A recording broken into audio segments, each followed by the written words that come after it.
Hey guys, and welcome to the very first Teach Me Total War training session that we're going to be featuring here over on the channel with the rather legendary DameOffensive. It's going to be super good fun. She's never played multiplayer before, so we're going to be going through all the basics. What is Teach Me Total War? Explaining all of it to you guys, and it's certainly going to be some good fun, so I'm very excited. We're going to be popping into a Discord chat of her in just a second. I'll double check that she's ready and that the audio is working. I got a weird message from YouTube saying my bitrate something wasn't working, so hopefully it's all good for you guys. I have put up a little bit of a channel poll as well to see who you guys thought was going to win the tournament, and the options are basically all dames. So one of the dames is definitely going to win. I think that's now solidified and is 100% going to happen. So let's quickly drop her a message in Discord and see if she is all good to start a voice call. Let's just pop in straight over call, and we'll have a nice old chat with her and basically explain to her how the training sessions are going to go. We're going to be doing 3 here on YouTube. There's one today, one Thursday, one Friday. Then over on Creative Assembly's official channel, or Total War's official channel, we're going to be hosting the tournament on Saturday and Sunday. Luckily, I am the lucky duck who's going to be actually casting the games. We'll double check and make sure we can get Dame in there as well, obviously. And we're basically going to be bounced around between a load of games on Saturday, as there is 2 groups playing. We won't be able to cover everyone, but we'll cover as many as possible. And then on Sunday, we will do the finals, which of course will feature Dame, because she's going to get to the finals, and also anyone else who does come to oppose her. So let's start a little voice call and double check she is here and all good to go.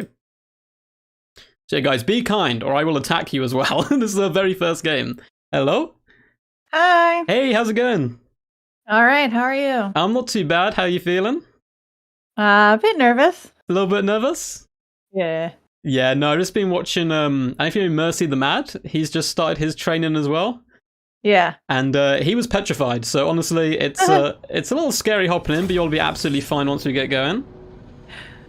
All right. So what do you know about multiplayer? Very little. I basically know that there's,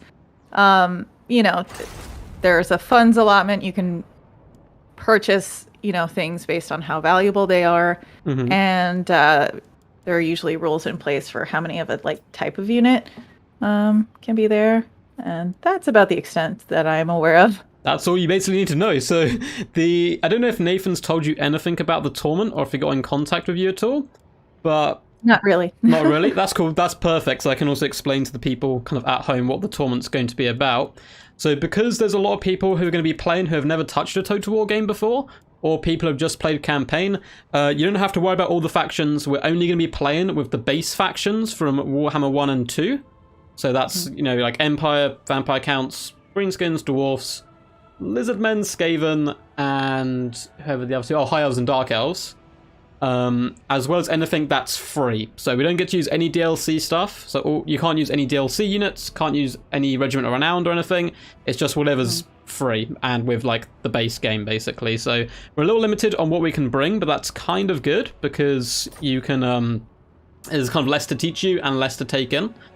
Yeah. I've opened up a lobby, by the way, and sent you a message. The password is 123. And the way the tournament's going to be working is on Saturday, you're going to be in a group with 3 other players, and you're going to play a best of 3 up against each of them. So it's just the first 2 wins. And when you load into a lobby, one of you is going to pick a faction. So say it was my go first, I would pick Lizardmen, and then I get to ban one faction. Say I don't want to play Dwarfs, I would go Lizardmen, ban Dwarfs, and then you get to pick a faction after that. And then for the next round, you just reverse that around. So it's kind of nice and simple. So yeah, let me know, by the way, if there's any questions. Just feel free to ask me straight away. And then the finals, when you get there, because I'm 99% sure you're already there, is going to be best of 5. But we won't worry about training for best of 5. We'll just do best of 3s, have fun, chill out, play some games, and we'll just see how it goes from there, basically. All right. I guess I'm a bit concerned that I don't remember what's DLC and what's not. No, you're not the only one. I cannot remember. So I'll get a list for our next training session today. Just play with whatever you want, and we'll just start learning the basics of the game. Okay. And then we'll worry about what's DLC and what's not DLC on Thursday, I think it is. So just some general tips why I have them in my mind. Because I know you've got a lot of experience playing campaign.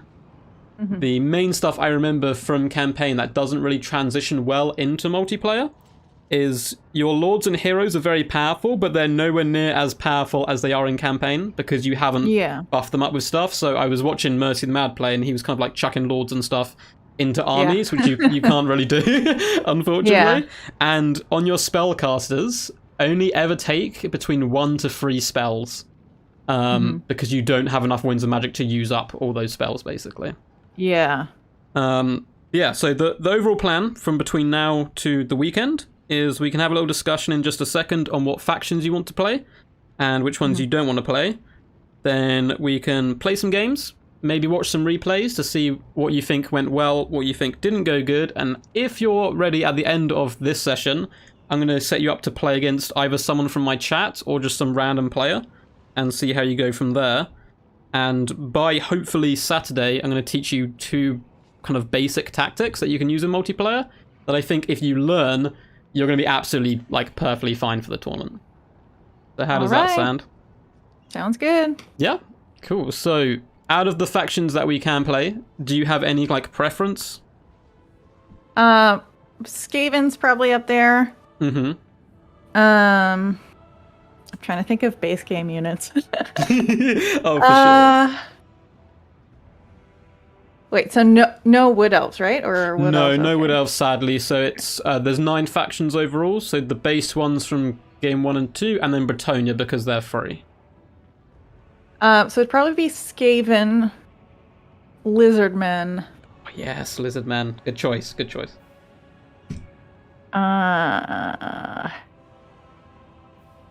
then maybe Beastmen. You can't play Beastmen, sadly. Ah, right. Yeah, I have no idea what's... I guess High Elves. And High Elves, cool. Well, that's like a good 3. Realistically, we only really need to learn like 2 of them that well. And having a 3rd one's quite nice. And if you get to the finals and you're on like game 4 and 5, you can just kind of improvise would be the best way. But we can teach you those for sure. I am a Lizardman main. That's like the army I use the most, so I think starting with them might be really useful for you because I can teach you like quite a lot about them. So do you want to just hop into a game where you play as Lizardmen, our players anything else, just a faction against you, and see how it goes? And then we can kind of go from there. Okay. Awesome. I'm going to pick the most annoying faction for you to face, I think. First, which is going to be dwarfs. And I feel like almost all of the teachers are going to teach their pupils how to play dwarfs, because dwarfs at like when you're getting used to the game and learning the game are really annoying to deal with. They're a big pain in the butt, but once like you know the game, they're actually not that powerful.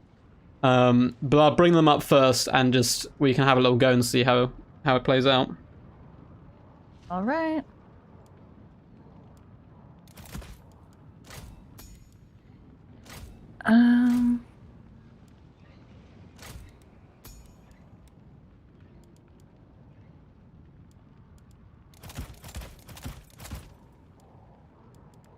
So should I just start putting things in here? Oh yeah, so I completely forgot. I was just playing that. So yeah, you got your funds at the top right. Yeah. Always make sure in every single build that you bring at least, well, I would say for this only just bring 1 spellcaster, but always bring one. Unless you're dwarfs, because you don't get a spellcaster. And other main stuff to remember, it's not so bad with Lizardmen, but you should almost always have more melee troops by like a considerable margin over your ranged troops, because otherwise you're not going to be able to protect them. It's a little bit different in campaign, because you can kind of trick the AI to attacking like a lord or a single unit, but your opponent, if it's a human, might just like wander around your front line and like hop on top of your ranged troops, which can be a little bit of a problem.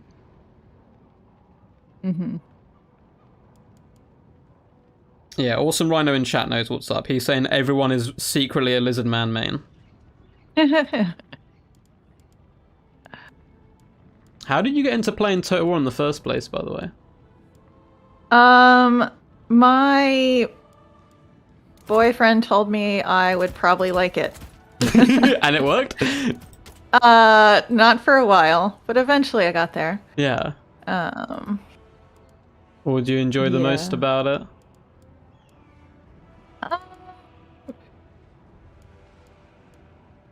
I guess I really like I don't know. Like, it's hard to describe. I'm somebody who really likes to win. You know, and I have found it pretty easy to like get to a space where I'm just dominating the campaign. And that has been working pretty well. Nice. Well, that is a good thing to have as a want to win. I will say though, in multiplayer, to start off with, you will lose quite a bit in games. Like when everyone's No! yeah, I know. When everyone starts out, they lose like a ton. But it's one of those things. The more hours you put into it, or like the more games you play, you will just get like really quickly better and better, basically. So I wouldn't be off put if you lose a couple of games or anything. So am I limited in numbers of things here? So when we do the tournament, if I've got it on yet, I'll put unit caps on. So for the tournament, they're doing some basic limits. In normal tournaments, there's all sorts, but basically you have to have at least 300 troops in your army overall. You can only take 2 heroes max as well, but I think that the game shouldn't let you pick any more anyway. And for this tournament, they're playing with unit caps on, which is something Creative Assembly have put in the game, which basically stops you from spamming too many of like one unit, basically. Yeah. Oh, so people from my chat are starting to recognize who you are. Oh. Apparently they liked your last video, which is very cool, by the way. I did show my housemate that one. Thank you. Right.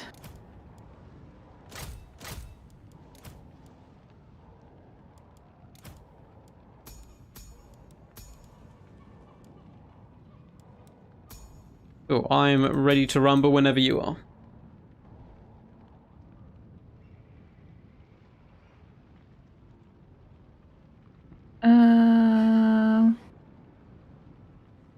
Yeah, I have no idea what I want. No? Okay, if I really house it, tough. I'll open up a human slot. I can sneakily come over, I think, and like look at your army. So I can give some feedback. So if you're going up against for the Lizardmen in general, it's quite good to bring a lot of troops because they're very cost effective. And then bring like 1 or 2 big scary dinosaurs as well. So in your build so far, I probably wouldn't bring Temple Guard for the most part. Because they'll beat like Dwarf Warriors, but it's going to take them a very long time. And Dwarfs tend to be really defensive, so you want to basically get into that juicy back line of like gunners and rangers and cannons and stuff. So I like the Pterodons. I think the Pterodons are very smart. So How do you delete one unit? oh, you... I need to double check. I think you just double click it. Oh, whoops. So, right. yeah, Henowin's a good choice. Sorry, everyone. No, there's no rush to, honestly. It's super chill. I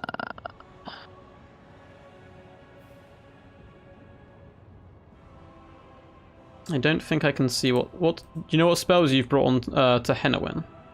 right now I just brought Pan's Impenetrable Pelt. I was thinking I'd recommend as well the Manticore summon can be really useful with him. Well, I kind of figured it would be it would cost too much. It's quite expensive, so but if you're against dwarfs and you want to get into their back line, summoning a big like flying beastie can be quite useful. Fair enough. I was gonna do that, and then. Yeah, Oscar, for the first few games, we're not going to worry about DLC stuff, so don't worry about that, chat. We want to rush in there. Yeah, so when you're thinking up against the dwarfs, or any army you're going up against, you kind of want to think what their strengths are, and then how to crush them. So, as dwarfs, I'm not really going to be running at you and attacking you that much. I'm going to be sitting back and shooting.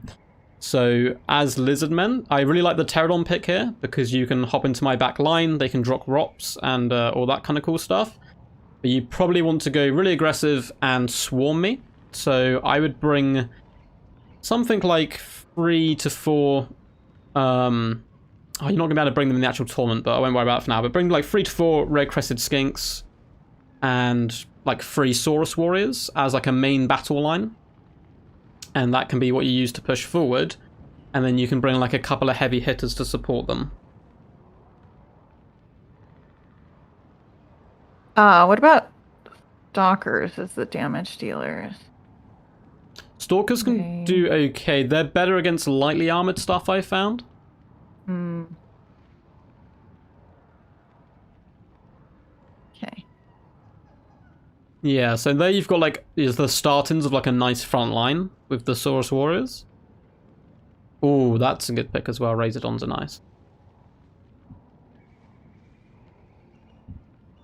I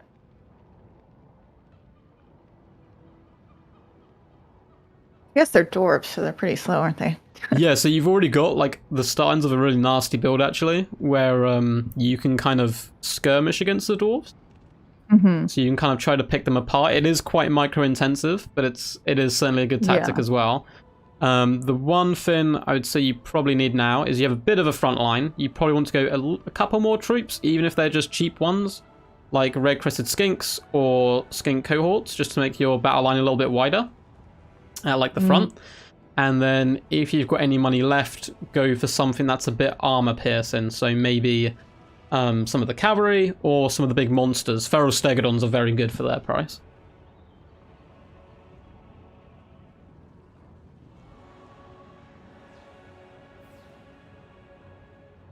Don't have quite enough for that, so let's see.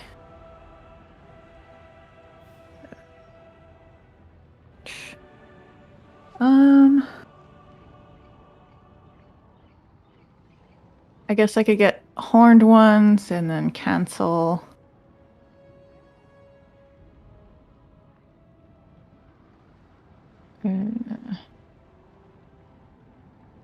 That. Yeah, it's starting to look like a pretty good build. How much money do you have left at the moment? 42.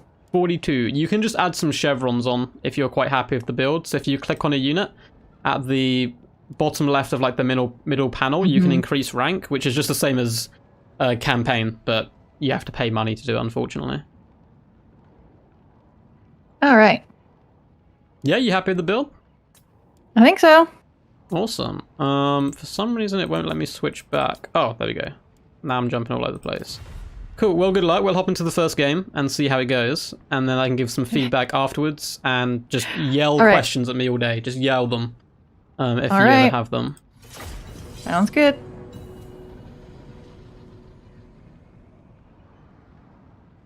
Have you ever thought of delving into multiplayer before this, or is this like the first time?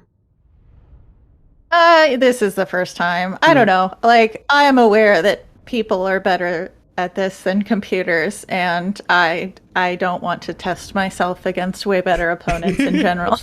That's okay. You can like ease into it and just do a couple of games. As I said before though, you will end up losing quite a few games to start with, but everyone in the tournament is in the exact same boat as you. So none of them have played multiplayer before.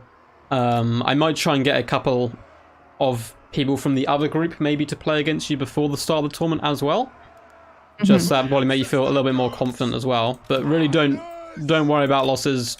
Like, I embarrass myself every single stream I play, basically. My chat laughs at me for something I do, so I wouldn't worry about it. We demand blood, dwarf warriors!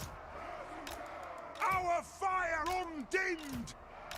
For the Karazanko! Thunderers! For the Karazanko! Okay. They have wronged us. Let the vengeance begin! Thunderers! All right, I think I'm ready. Yes! Yeah, okay, I'm just grouping all my people together. Cannon! And I think I am good to go. Awesome, All good right. luck. Thank you.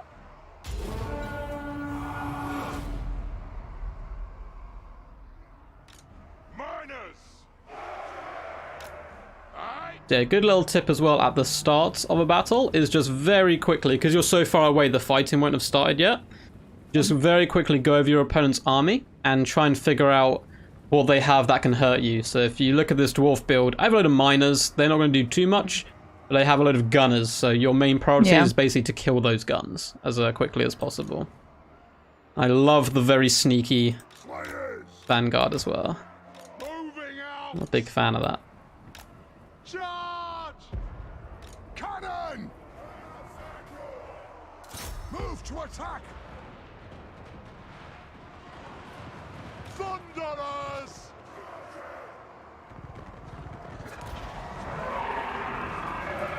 Charge! Gut! Thunderers! Yeah, some of the manticores are a good idea, so you can like hop it into the back. Darwin, attack! Move now! We are relentless! Right. Miners! Dwarfs! Ready axes! Dwarf warriors! Thoric Ironbrow! Thunderers! Axes out! Goodbye, flyers. Bye bye. Yeah, they are running away a little bit, but the manticores on top of the cannon, which is a really good target. Moving out! So you should be able to start to shut it down. Drain them! Right fire! Right fast! Taking aim! It is a reckoning! Go! Slayers! Ready to strike! Go! Thoric Ironbrow! Will do! Scarf!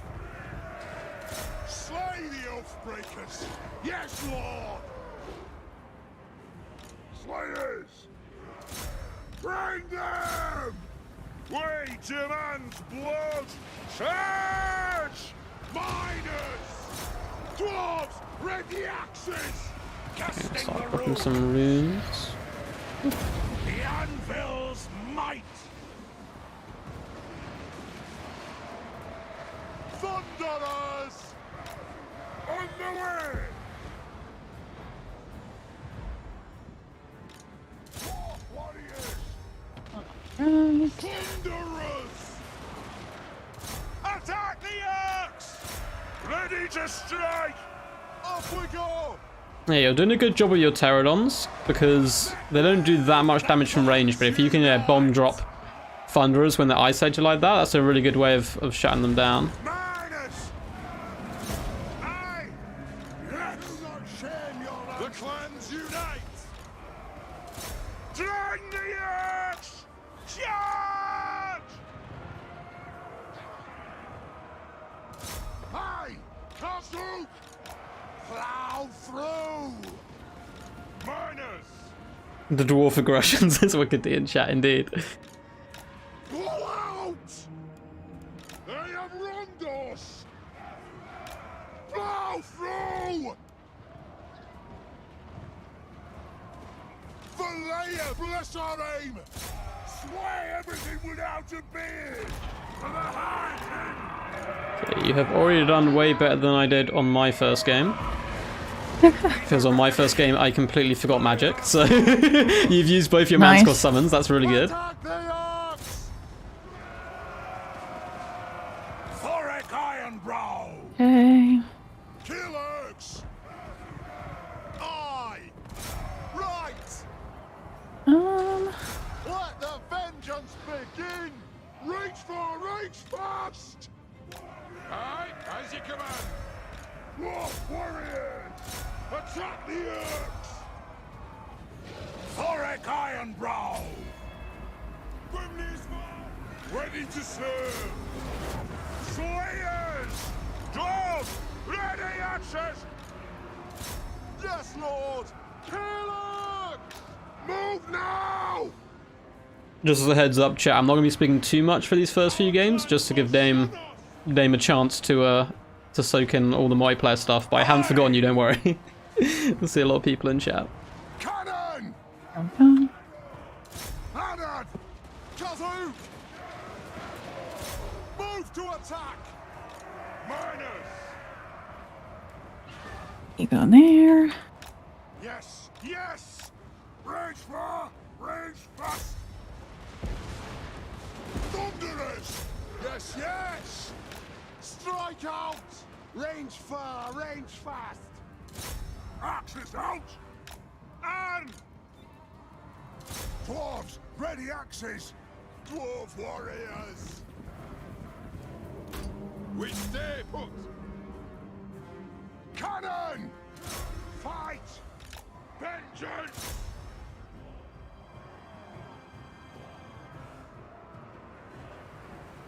Snaps it by the crotch! For the High King! War of vengeance! The clans unite! Kazook! Yes! Righto! Now! Kazook! Go!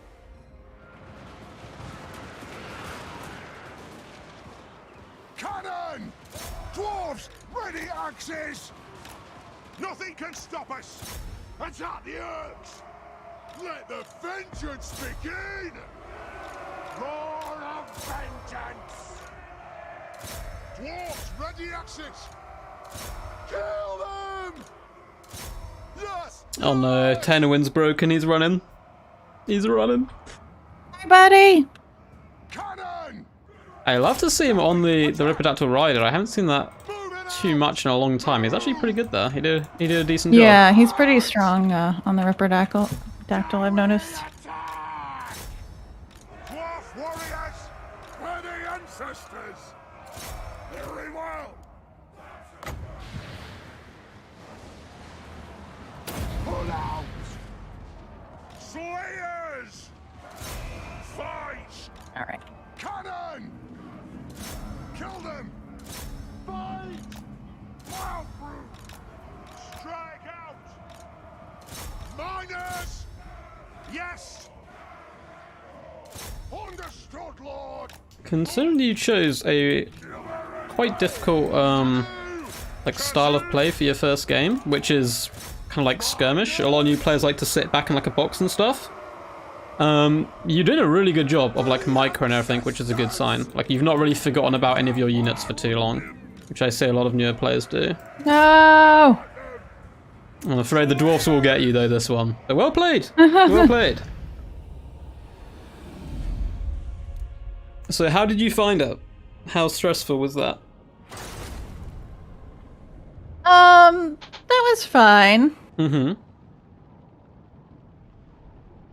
I guess I underestimated the size of the map and how long it would take to get there everywhere. Mm-hmm. Mm-hmm. That's quite a big map. We do have like some set tournament maps. We'll play on those in the future just so you get used to the actual like maps and what you're going to be up against. You played really good. Honestly, your micro was pretty impressive, particularly for like a brand new player. I know you've played campaign stuff before. I think the main problem for you in this battle was that your main damage dealers were the Razordon hunting packs, and they weren't really like able to fight a lot of the time. Because dwarves have guns, and guns obviously can shoot them back like quite hard. So if you replace the Razordon hunting packs with something like Croxagore, which is a way of playing, or just a load more AP, which is like armor piercing units, you probably would have been in a better position. But you actually did a really good job. I was very impressed. I love the Tehenowin pick as well, because if your lord is a caster, one, it's one less thing to think about. You don't have to worry if you've got a wizard dying somewhere. It's just your one lord, and it's quite cost effective as well, because it's all you basically always want to bring a caster, so you'll bring just one character instead of the usual two. Laurent, I think you did a really decent job. Chat seems very impressed as well. Wicked D is complimenting your micromanagement. Thank you. So, what we can try now is maybe... Do you want to use the army I just had for the dwarfs and then, like, switch it and I'll play as Lizardmen? Or if you don't want to play the stunties, you don't have to. You don't have to. Yeah, I'm not a huge fan of the dwarves in general. That's okay, that's okay. We can learn how to kill them, so it's all good. What I will do then... So you wanted to play Skaven, Lizardmen, and High Elves. I'll try playing Lizardmen, maybe. Okay. I do love my Lizardmen, and then maybe I can show you some Lizardmen builds as well. And did you want to go for the Skaven? Skaven are normally considered to be pretty good against Lizardmen. Sure. And yeah, we can go from there. we can go from there. I like the skirmish style of play. That's like a really hard like way of playing, and you managed to pull it off pretty good.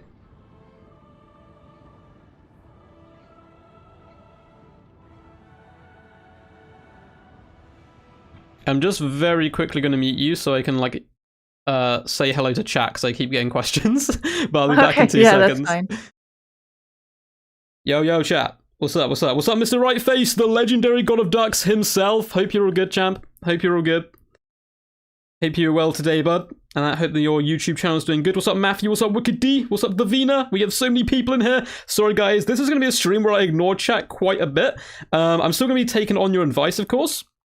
But we're teaching Dame how to play the game, basically. And it's very scary, it's very spooky, so all of your support is greatly appreciated. If you have any tips as well, make sure to spam them in chat so I can then give them on to her. And you guys can help out her learning. She's going to be playing in her very first tournament on Saturday against other people who haven't played the game before, so I'm going to try to get her ready for then. Honestly, pretty impressive so far. I think the first game she did good, particularly when she went kiting, which is a style of play new players almost always stay away from. So that's some good signs, and now we'll try to teach you how to play maybe a bit aggressive, maybe a bit defensive as well, and kind of mix it in. Yes, yeah, dwarves, you either love them or you hate them, 100%. Lizardmen, Pugginborn agreed. Lizardmen can be really nasty in Kite. It's very hard to pull off, though, for a newer player. Thank you. It's awesome to stream here. So I'm going to hop back in there and we'll do some more games. I have returned aid. Oh, all right. So I'm going to bring my favorite legendary lord.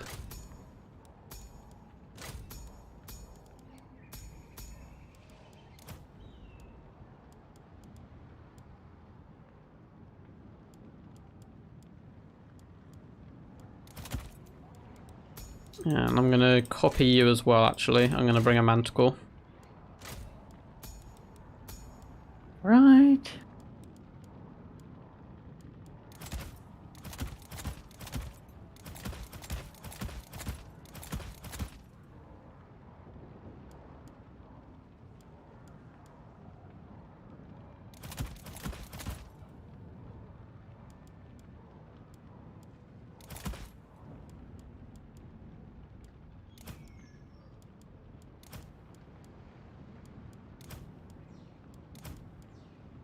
So, as a Skaven player, when you're coming up against Lizardmen, what are you planning for? What are you kind of attempting to build, do you think? Well, probably monsters, so not that much infantry. Right, to a certain extent. So there's like lots of large. Yeah, there's like a few exceptions. For Lizardmen, they can like go long range, but for the most part, 9 times out of 10, when the Lizardmen are going up against your Skaven, Lizardmen are going to try to rush you as quickly as possible and just overwhelm you from like all sides, because your range is really powerful up against large dinosaurs and stuff. If you find it easier as well, we can kind of go into this a bit more when we start talking about builds and stuff. But going small and elite is pretty good for new players as well, just because you don't have too much to think about. But all your stuff's like very powerful and very impactful. So you can even bring like Hell Pit Abominations in this matchup can do really good. Yeah, just be well aware that if you come against Lizardmen and you're Skaven, I'm basically going to be running towards you, screaming very loudly and trying to attack you from all points.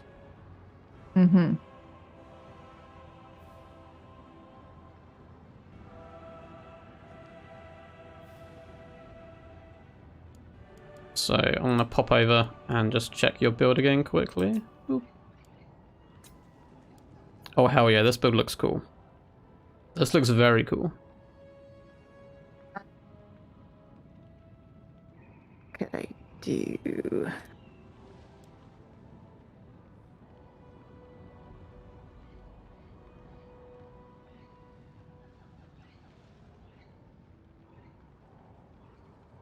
Another like common mistake, which you haven't done, but a common mistake a lot of people do going into multiplayer is take too much range because it's so good in campaign. Yeah. So I would say you're good, right? If you had this build, you're good to chuck in another like artillery piece or a Warlock Jezzail or something.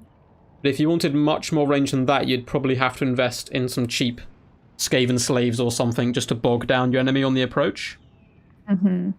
And Skaven as well. If you have a look at your Greyseer, Skaven are very good with summons. So if you have the spell which allows them to summon, it's just summons in multiplayer are really good value because it's you're basically getting a whatever 300 gold or whatever unit for free basically.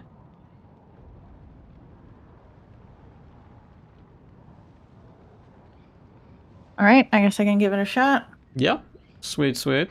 I like the build quite a bit. Let's see if the lobby will let me switch teams. For some reason, it seems a bit weird. If I do that. No, what are you doing, lobby? You see the little button at like the top of your screen which says change teams? There's like an arrow going both ways. Yeah. If you click on that, does that work for you? Oh, it does. Okay, yep. For some reason it had me stuck, so... Okay, we'll just switch sides. I will change... Shall I do the same map for now? It's like quite a big map. I think this may be one of the maps as well in the tournament, but I'll double check after this.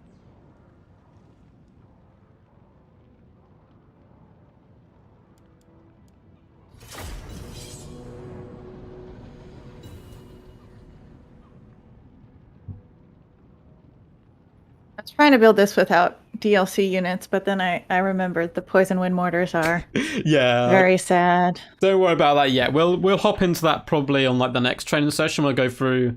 We'll only use builds we can use in the tournament, so we can start making some armies that you can then bring in like every single battle basically, so you get used to how to use those armies properly. But for the first few, it's just good to play a couple of games, understand like how it works, and then we can go from there. Do you have a favorite unit to play in a campaign? Or favorite faction, sorry. Spirit of the Jungle? Oh, hell yeah. Okay, cool. I understand its flaws, but yeah. Oh no, don't worry. I'm a Nakai fanboy. Nakai is the greatest.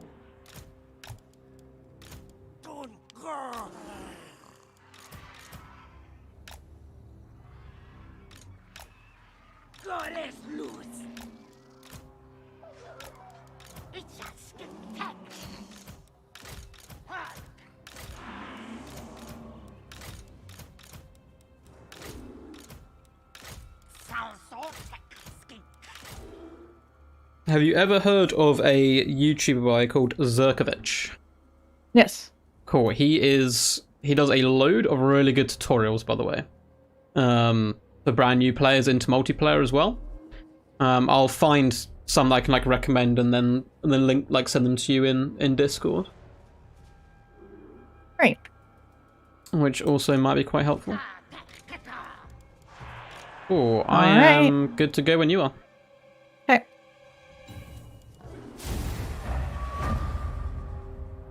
Oh, the classic Skaven hiding on a hill. I like it.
Those notifications blocked me.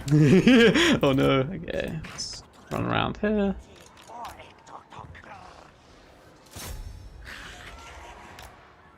Oops.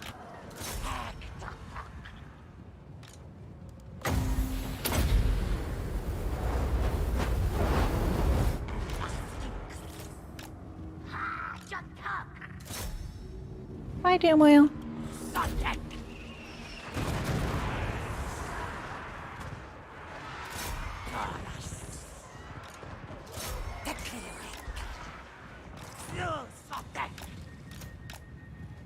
Yeah, Krotgar's pretty... I'm kind of lucky I brought Krotgar. He's pretty good against Doom Wheels and that kind of stuff.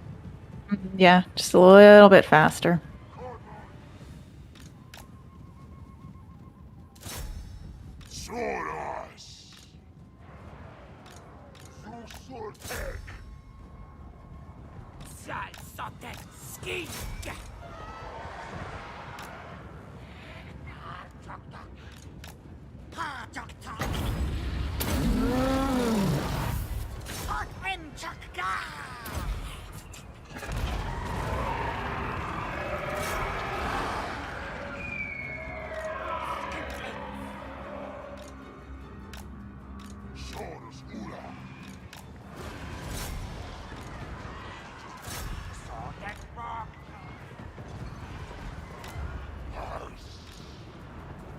Okay. I think, yeah, it's a good use of the summon there, because it's going to keep me away from you as long as possible.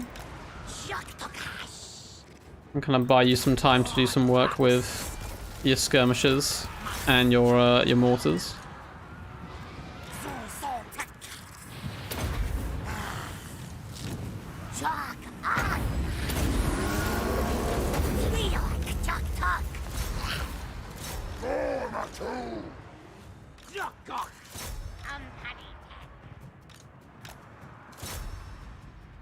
And those gutter runners are really annoying. They're doing some good work.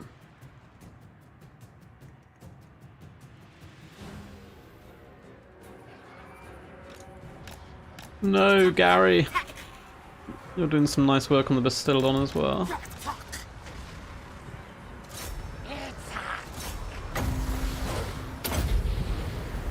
Hi, mortars.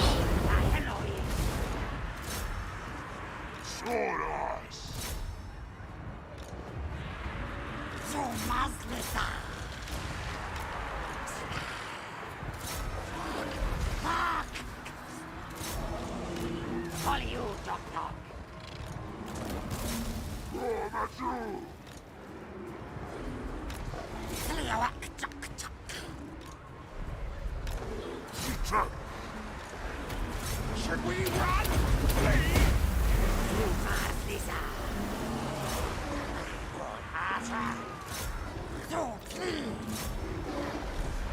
You've had good use again of skirmishers, which is good to see as well. You normally use them quite a bit on multiplayer as well, like the gutter runners and stuff. Sometimes, it kind of depends. Mm-hmm.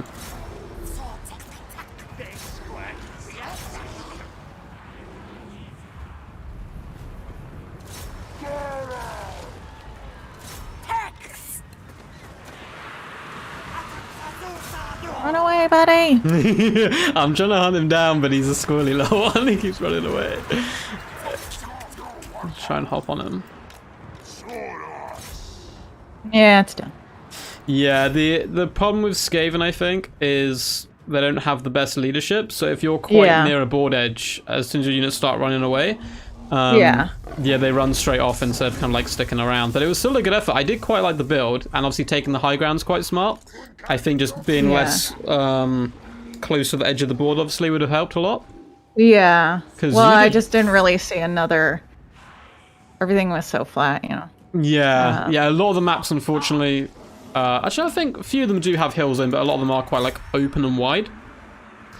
But I like the Vanguard units because I don't think a lot of newer players really use Vanguard units very well, and you did so much damage to my beloved little Bastildon from behind.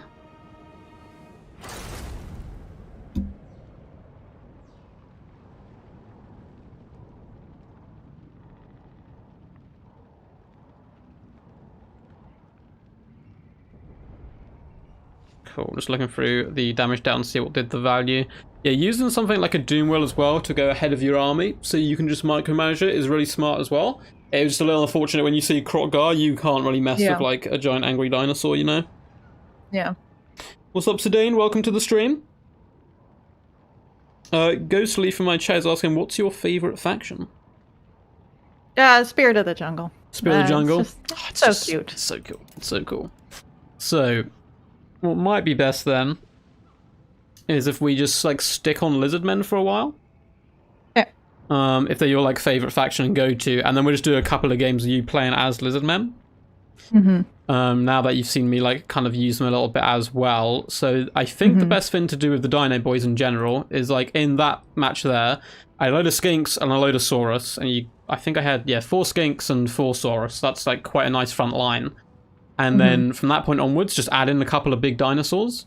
So, for example, Mazdamundi on Zlak's very powerful because he can heal himself, he has banishments and air effect spells, and he has basically a little bit of everything. And he's also really forgiving because he's so healthy. So if your opponent shoots him for a little while, it's absolutely fine. He can kind of tank the damage and come back a little bit. So if you have like a nice, just wide line of cheap Skinks and Saurus, and then play around with 1 or 2 dinosaurs, might be like a good way to go. And then I'll try bring in. Let's go. I'll go Skaven. I'll try Skaven this time.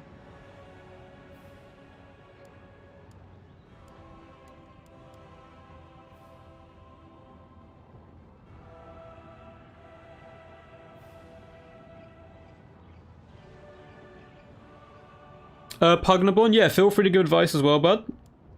As well, I will tune into chat now and again to have a little look-see. But just remember, Dame she's played now like 2 multiplayer games and that's it, so it's very early stages.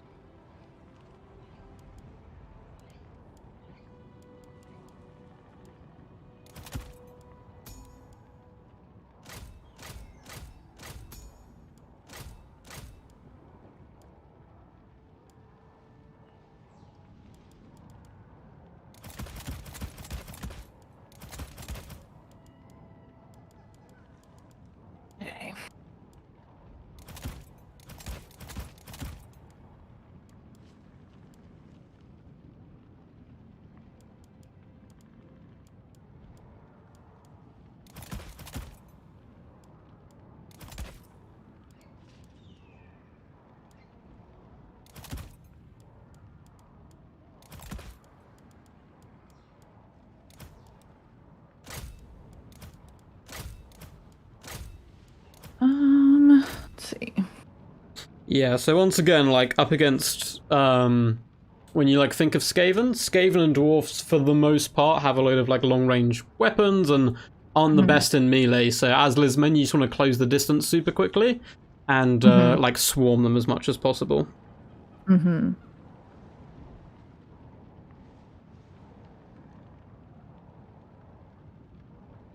But I got a pretty fun build. I'm going to hop over to your side again and just check out your build, see what I think. Oh yeah, that's a good basis for a build already. You've gone nice and wide. The Stegodons can sit back and shoot as well as go into combat, so that's gives you a little bit of utility. And I'm liking to Henowin as well. How much money does that give you left over? I have 6. You have 6 gold. 39 if I take the chevron away. Yeah. Oh, okay. I mean, 6 gold's fine. You don't have to get down to like 0 or anything. Cool. It's a good basis for a build, actually. Ripidactyl, Saurus, Chameleons. Yeah, it's pretty cool. Awesome. You ready to give it a go? Yep. Cool. You might have to change teams again. Just the lobby doesn't let me change teams for some reason. Once I've gone one way, I can't go back. All right. Cool. See how this one goes.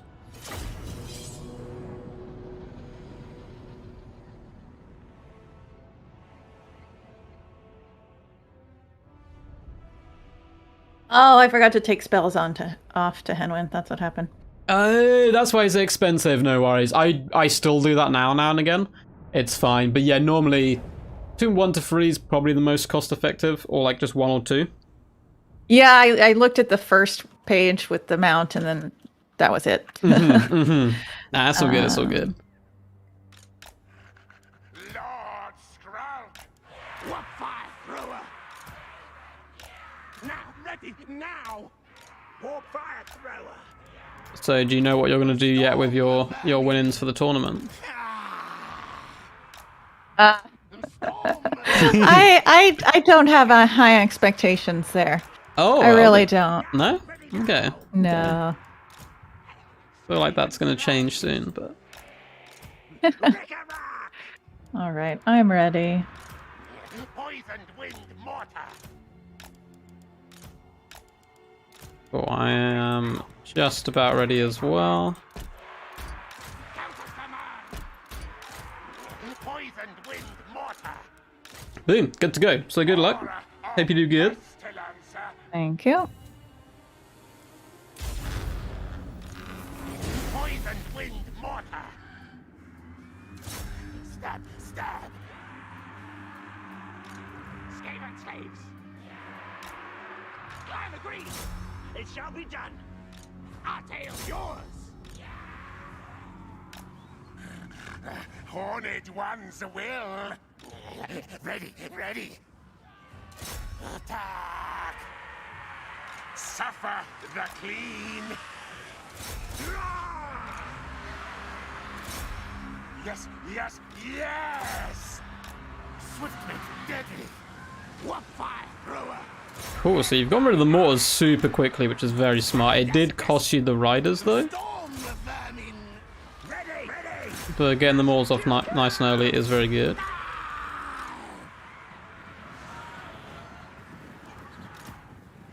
Slay, stand. Good, good. What orders? Horned rat agrees.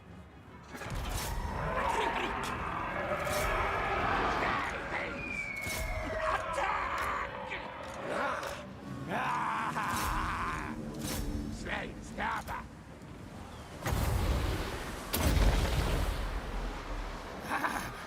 Bless with fill. Very good, master. Storm vermin. Doom flayer. Cool, so you're doing all the right things, like attacking behind the line, trying to snipe stuff. You're just doing it slightly too early. You're like a little too quick. So you want to make sure that your army, for the most part, fights at the same time. So you kind of dived in with your pterodons and your ripidactyls, which is good. You should 100% do that, but you should do it when your front line like hits. Makes sense.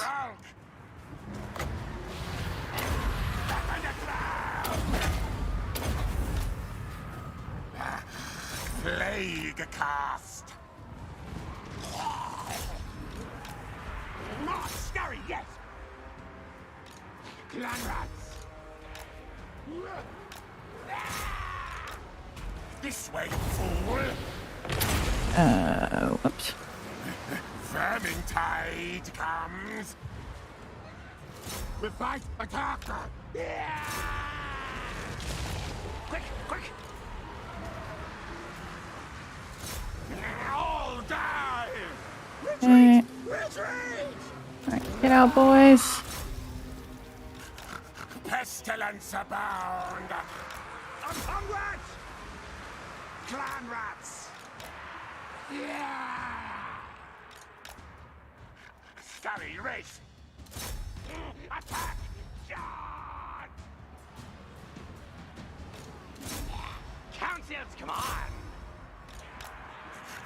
I want this. More fire thrower. You did a good job there as well, pulling back the Stegodon when they were like in the... Stegodons have really good mass, so they don't have to stand and fight anything they don't want to. If they start getting surrounded by characters or halberd units, just walk away. Like, there's no need to actually fight them, so moving them away and then attack and walk throws is a really smart idea. Scurry. Slay. Kill. Yes. Council's command. Yes, master desires. What?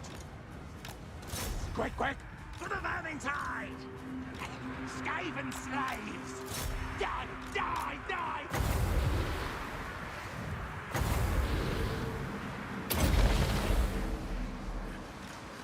Law of pestilence! Kill heathens!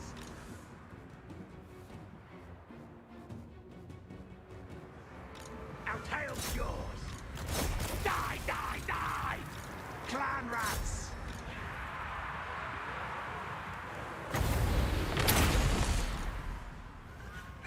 Spells of Okay. You've done really good, so this is a much closer game than the previous two. You've certainly made me bleed quite a bit for this one. And you've still got the two rather angry Stegodons. So they're doing a good job chasing stuff off. Like, routing units obviously is very important.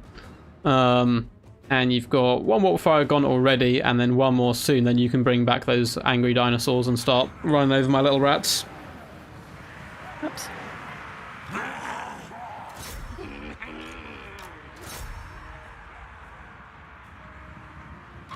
Doomslayer! Slay, kill! Guide us, Horned One! Yeah. Yes, now, now! Yes! Those two angry Stegodons are going to be quite hard to take down.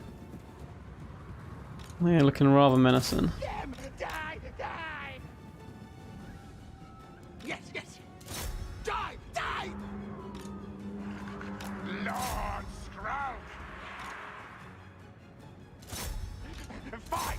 Fight! Also, you've got a couple of Chameleon Stalkers. I'm assuming they've got like skirmish mode on. That they're like running away. Nope. They should be able to beat the clan rats. So they're kind of like kiting back 2 units, but it's not very good value for them because I think if they turn and fight, they would easily beat 82 clan rats, or should do. Yeah, I don't trust that. You don't trust? Okay, you don't have to trust that. You don't have to trust that. I'm pretty sure they do, like quite comfortably, because I'm a beat up unit, and let's see, 22 me attack, 36 me defense. Yeah, you should be fine, I think. Because they're like a crossbreed unit where they are range, but they're predominantly melee.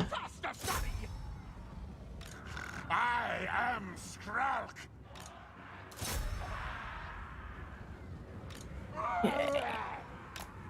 Onwards. Srake. Go. Cool, so you found yourself in a pretty good position right here. You've got like a few units spread out. What I would do is, you've got the 2 Stegodons who are like your long range, they can just sit back and shoot. I'd move all your forces to go protect them and like bunch up for like a second fight basically. Because I've got the mobility of the Doom Flayers and they can kind of just run around and kill all your infantry if they're allowed to.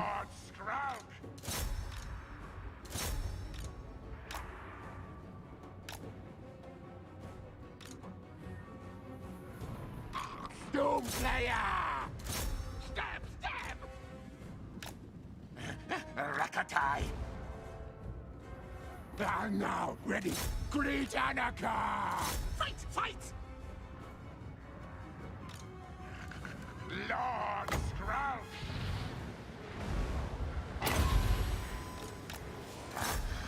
Plague cast! Storm vermin! Lord Skrout! Vermin tide comes!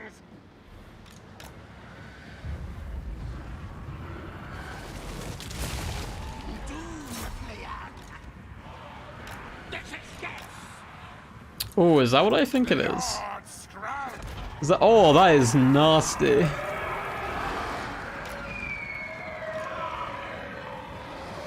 Oh, you don't have to go over there. That is very nasty. I love that Manspore summon. And I think, if you look at the top of the screen, it actually says you're winning with that, I believe. Nice.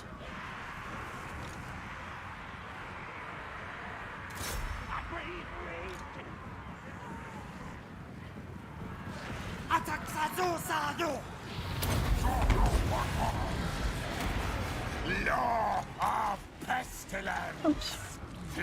Fight, seek. Insects, kill.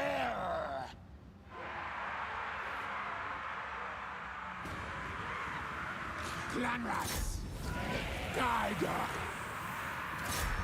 Attack, charge. Black death. Yes, I love the running away with the Stegodons as well. So you've got the advantage with them.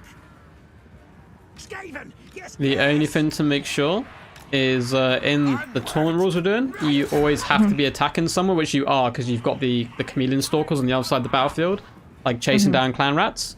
If you didn't have them though, you have to like turn and fight basically. Oh, okay. It's just to stop like games going on for ages or You're being just draws. kiting forever, yeah. Yeah, just kind of constantly kiting.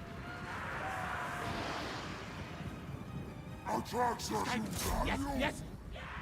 So now, yeah, your chameleon stalkers, I think, have killed the rats in the distance. So you just need to make sure you're attacking with something, which doesn't have to be the Stegodons. It can be the Ripidactyls, but it can't be like a single entity hero or lord. So if Tehenowin attacks here, it doesn't really count as attacking fully. But if the Ripidactyls attack or the Stegodons attack, it's absolutely fine.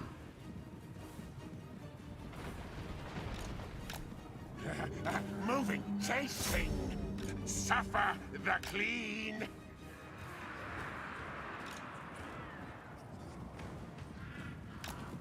Skitter, then leap.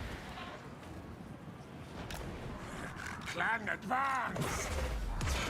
Skaven slaves. Move. Red crack. Very good, master. Rakidadas! Move!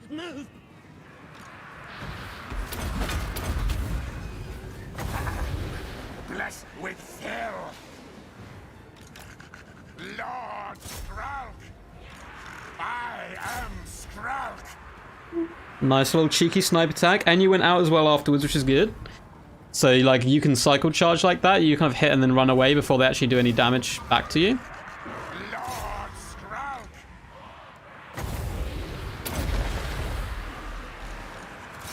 Spells of play! What? Very good. Scurry race! Nasty things die!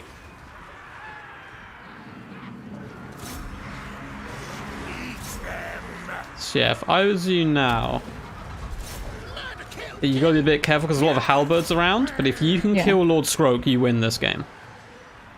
Because you have so much terror and stuff on the field, I'll just get dragged down. So it's just finding a way to do that. So you've got the 2 Stegodons which can do it, but they need to be careful because I've got a load of halberds around. And you got Tehenowin as well, basically. So you got to try and find a way of sneaking in there and getting rid of him, basically. Slay no fast! Plague cast! Come, brothers!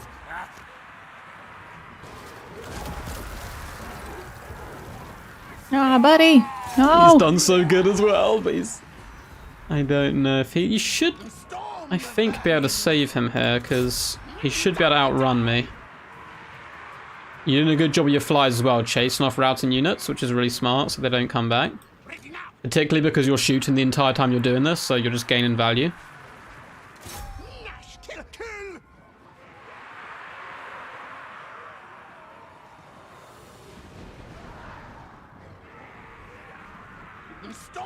Oh no, he's going to escape. I can't catch him. He's still running. Move! Storm vermin! Ready! Agreed! Yes! For the vermin time! So I only have 2 units left now and a lord. Onward! Storm vermin! Skitter and leap! Clan advance! Just fight! Kill!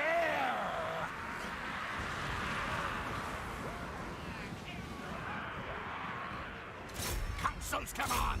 That's a good idea as well, like bogging down on my troops. Scamper scurry! Sleep dead! Vermintide! Oh, Lord Skroak, survive! Die! I believe in you. Nash! Kill! storm, vermin! Our tail's yours! Yes, yes! Thank you, Mel Strauser, as well in chat, by the way. It is a fancy new microphone. What orders? So again, like the only thing here, I wouldn't worry about it for this game too much, is now that you've only got like the single Stegodons, one is attacking from behind, so you need to just make sure you're always attacking. So you can't like basically like cycle it in and out too much.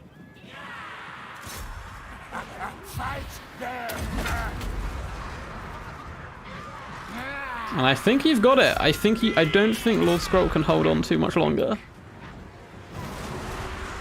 He's given it a go, but all his troops are running away.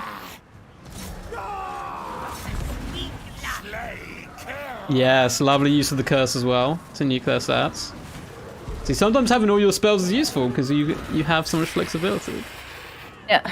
Yay! And bump. There you go. There you go.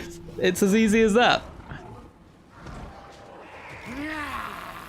How did that one feel compared to the previous couple? I mean, yeah, that felt pretty good. Skaven, the leadership is definitely an issue. So you did a really good job. You kept your Stegodons alive, and they were basically what could kill my entire build as long as they didn't get bogged down in like halberds and stuff. So moving away, kiting backwards, turning around, shooting and fighting, and then running away again is like a really good play. And if you had, we'll like do a quick replay on that one. I also want to show you something about it. So I'm gonna save Hey, those. Plague Bearer! Woo! I'm gonna save that one. And I'll show you the replay. I think I might have to show you my point of view on Discord or something. I don't think we can hop in a lobby of a replay together. And then I'll show you one little thing at the start that if you did slightly differently, you would have won comfortably. Like, comfortably. But really good work. Honestly, it was a little rocky start, and then after that, you did all the right things. You dominated. You tried to hunt Skrulk whenever possible. And particularly against newer players, if you can kill their lords, they will, one, panic. But also, like, if it's their mage, they've got no more magic, their leadership starts to waver, and if they're Skaven, that's obviously, like, really bad news for them. Yeah. So, very well done. That is your first victory of many. Woo! And I will quickly share my screen with you on Discord. Boop. Hopefully this works. Hopefully you can see my screen. Yep. Awesome. I'm going to quickly hop out this lobby and just hop into that replay. And we can watch your victory. Stegodons are so good at saying chat. Oh, Stegodons are amazing. I love them. Well, I really like Tehenwyn on that Ripperdactyl. Like, he was able to 1v1 those Doom Flayers, and, you know, that was pretty good. Oh, he's very cool. Unfortunately, he is DLC. Right. Which sucks, but don't worry, I'll introduce you to our Lord and Savior, Mazdamundi. And trust me, once you get used to using Mazdamundi, you're going to be unstoppable. So this is like the very slow about. I love the fact you use Vanguard troops. You got some on the flanks. Very good against Skaven, because you want to shut down all my weapons teams, and I've got a lot of them. I've got all these warp fire throws, which are nasty, and more importantly, this mortar, which is a big pain in the butt. So you do something early on here, where you move forward with your flyers, and you instantly try to kill the poison mortars. And I think you also try to either kill Lord Skrulk or some warp fire throwers.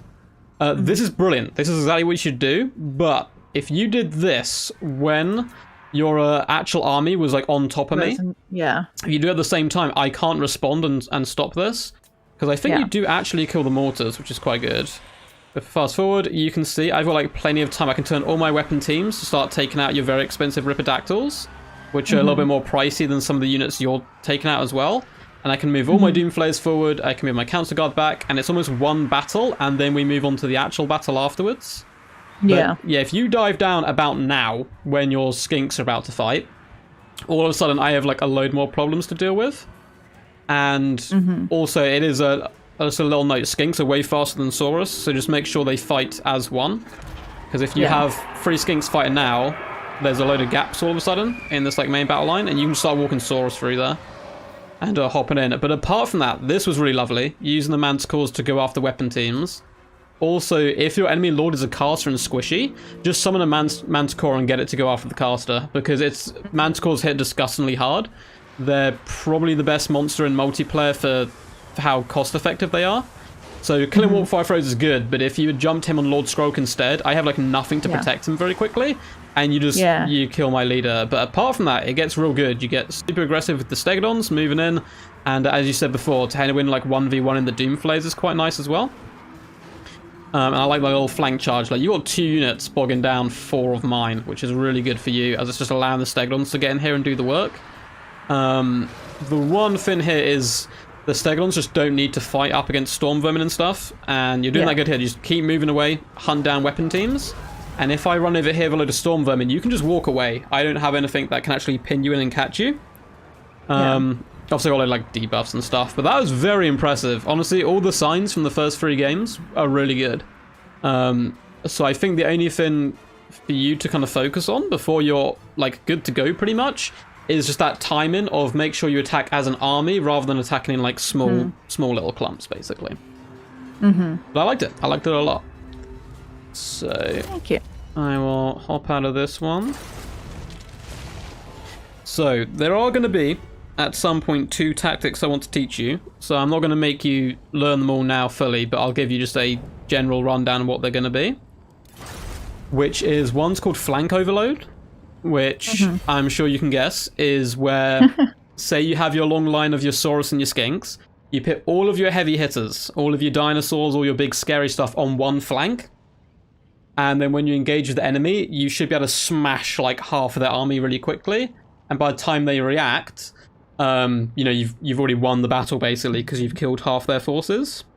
Yeah. And the other tactic is if you want to play defensive, which I don't know if you do. I mean, your name is DameOffensive, and you've been really aggressive so far, which is actually really good for a new player to learn the game quicker because a lot of people go really defensive.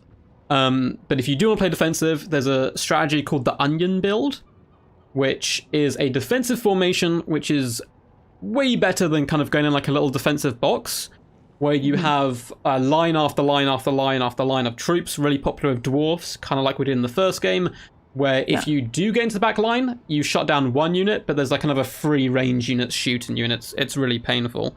We'll save those for like a later training session, but just to have your mind on them, like onion builds and flank overloads. You can probably try a flank overload now if you want, because you've kind of got the skills to do that.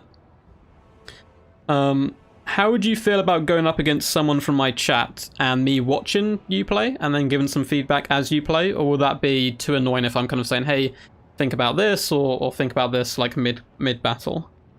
No, we can do that. Yeah? Cool. So chat. And probably Wicked D. Wicked D's a really nice guy. I'll see if he wants to hop in. He's a very good player. Just a good sport, so I'll send him a message quickly and see if he wants to play.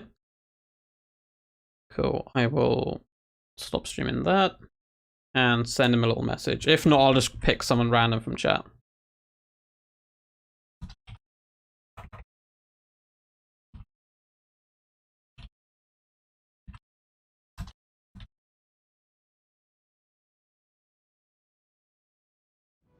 Cool, and I'll host... Oh yeah, you've already got the...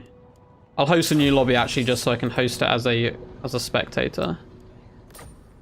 Okay.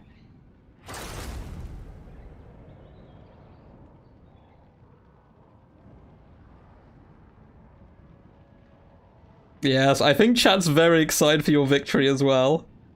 Everyone's like, yes, yes. Cool. I'll send you. I'll send you. Just the one called DameOffensive. Pardon? Oh yeah, yeah. I can send you a little invite as well. And I'll see if Wicked D's online. If not, I'll grab someone else because he may be at work or something. That's no worries. He says he can't do it at the moment. I think he's watching, but he might be with a friend right now. So if someone, I'm gonna pick someone from chat that I know is gonna be not a pain in the butt. Cat Morgan, if you're free right now, I just know he's from my clan, so he's real chill. If you want to play a quick game, so I can coach Dame as she plays, that would be great. I don't know if you're gonna be near your PC. Let's send him a message quickly on Discord.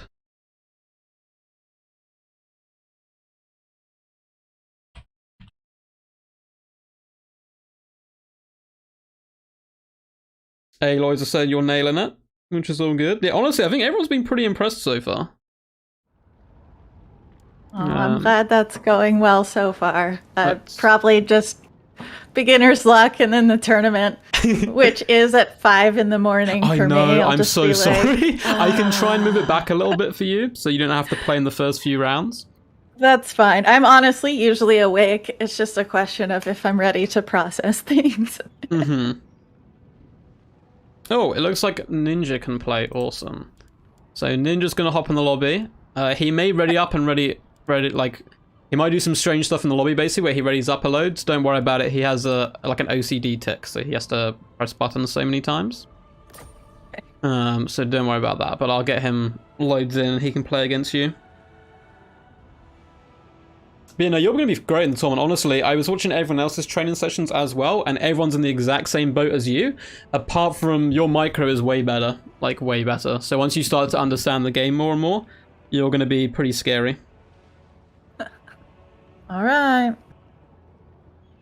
Just in my chat yesterday, everybody was saying they had bet their life savings that I would win. Please, nobody else do that. I may have Please. started that. Oh, don't worry. I'm gonna bet my channel. I'm gonna bet pretty much everything. So Yeah, that's a good idea. Good idea. I have good confidence. Yeah, I know you're up against Mercy the Mad, who's also a campaign player in one of your games, and then I think you're up against whoever Falcon's teaching, who's going to be scary. Falcon's one of like the best multiplayer players, so he might be a little bit tough. And Darv plays as well. All right.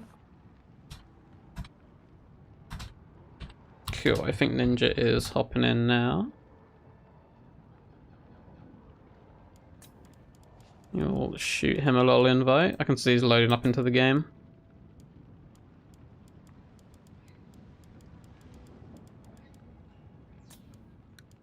Oh, there we go. Cool, I'll send him an invite. No worries, Wicked. Feel free, have fun playing Blood Bowl, man. We will get you next time, maybe with some training.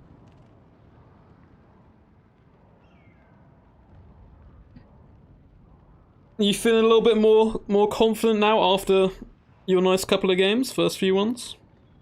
Probably not. No, still not feeling very confident? No. Okay, I think it's good That's if you stick with the Lizardmen for now. Yeah. And we'll just play like a few games with you as the Lizardmen, just so you get used to that one faction and become super confident with them. And then we can move on to another one as well, because realistically you only need like to know roughly 2 factions for this tournament, I'd say.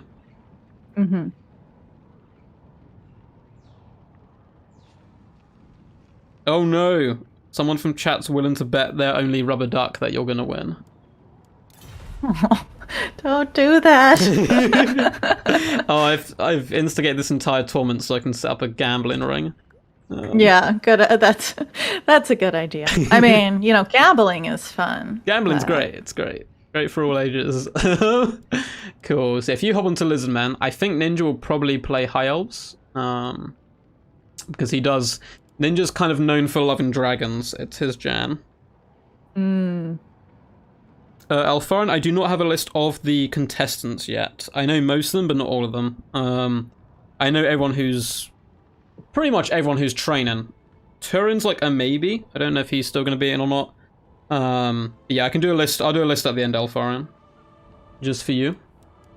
Cool. So, basically, the great thing about Lizardmen is if you want, you can basically just bomb rush any faction. So just like you did against Skaven, just like you did against like the Dwarfs and stuff, you can just play really aggressive with Lizardmen. And going aggressive against High Elves is fantastic as well, because for the majority, they're going to be bringing a lot of bows and kind of like long range to try to bog you down. Although Ninja does love a Star Dragon, I will warn you of that, so he may take a Star Dragon. I wonder if I can see both builds or just yours. Oh, I can see both builds. Oh, I love the Lord choice.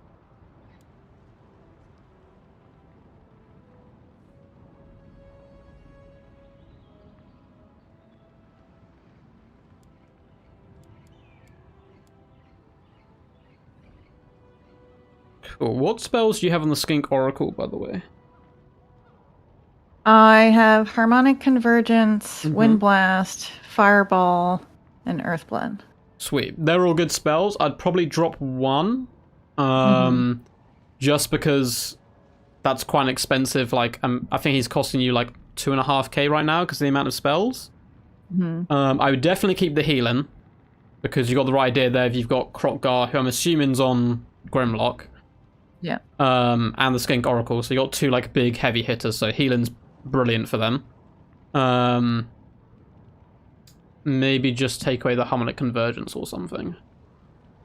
Even though it's still a good spell, it's just trying to save some monies. Phoenix King in chat is very happy that he's going to see some High Elves in action.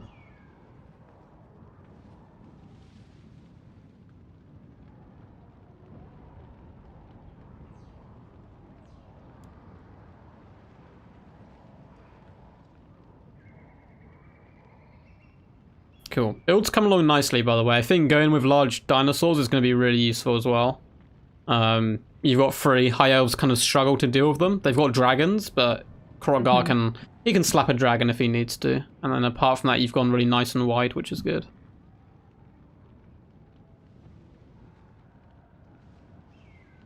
Yeah, Aloys, the Torment is no DLC units, but for the first training session, we're just going to be doing play whatever, basically.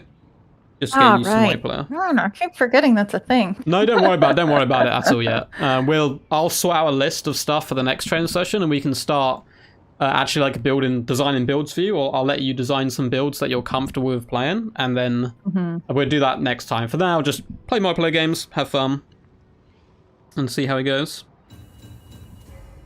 Right. I've got this like legendary mod in my chat called Wicked D. He basically mods all the multiplayer YouTube channels. And he's linking your channel, so he knows what's up. And if you guys do want to go check out DameOffensive, she does some awesome content. Your latest video was hilarious, by the way. That was really good. I hope that video does good. That one deserves to. That was really fun. Yeah, it's doing okay.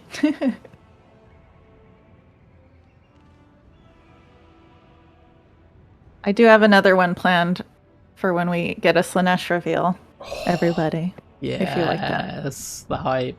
Are you excited for any of the Game Free factions in particular? Not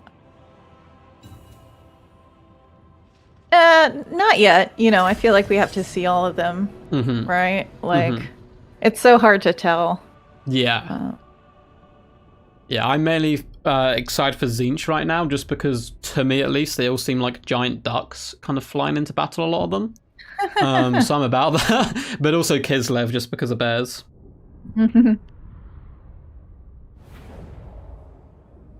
Yeah.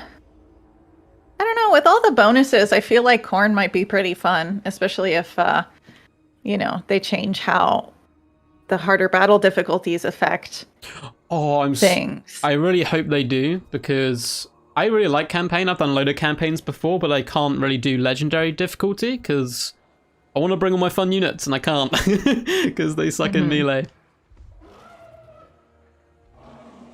So just off the rip, by the way, your build is actually pretty close to something that you could take competitively against High Elves, which is good.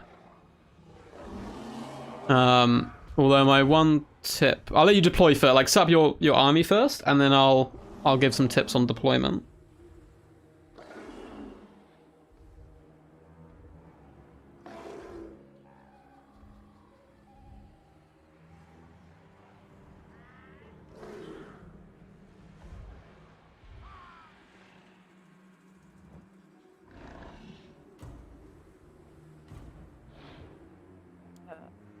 All right. Cool. So, what you probably want to do with your Saurus Warriors and your Skinks, having Skinks in the secondary line's fine, because they can throw javelins over the Saurus, but you just want to spread out a little bit more. So your units are like neck to neck with each other right now. Yeah, just spread them out a little bit.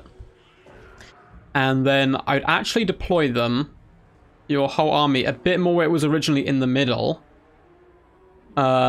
And then if you want to do like the flank overload fin, I would put your Skink Oracle, your Stegodon, and Krokgar all on one side of the battle line.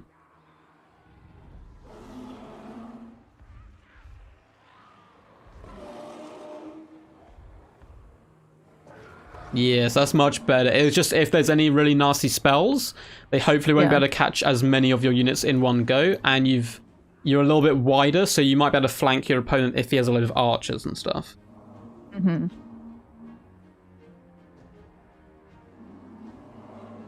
All right. Awesome stuff. Good luck. This looks good fun. Ninja's build's very fun as well. He's brought his beloved pet as well. Oh, there's a little chat box on the top left, by the way. I always forget to mention that to people, so you can just open that up and just say, like, ready or something. Okay. Yeah, ready.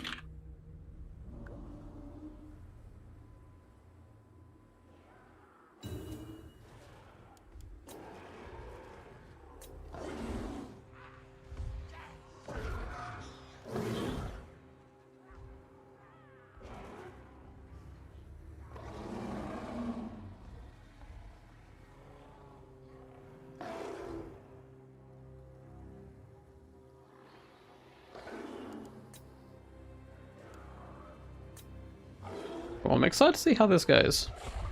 I very much approve of the Krogar pick. He is my favorite legendary lord.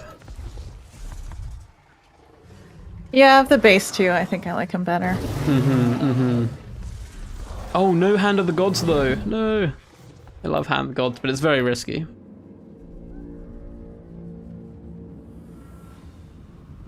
Cool. So yeah, straight away, moving forward and advancing, which is good. You got to be a little bit scared of the dragon and the chariots. But apart from that, your main goal, I mean, if you can kill the caster and the lord, that's great. Your main goal is probably to kill those archers. And the white lions. Like, the spearmen aren't going to do that much to you, to be honest. I thought I locked this group so they would move differently. That's annoying. Oh yeah, I'll take you through the lock-in fin at a later date. There is a little bit weird, the lock-in fin. Yeah, so moving all your dinosaurs is like really good in a way because you can like play nice and aggressive. It does mean you sacrifice your other flank to his silver helms, but that's fine as long as you can make him, you know, punish him more than he can punish you, basically. And you also got some Ripidactyls as well. Mm-hmm.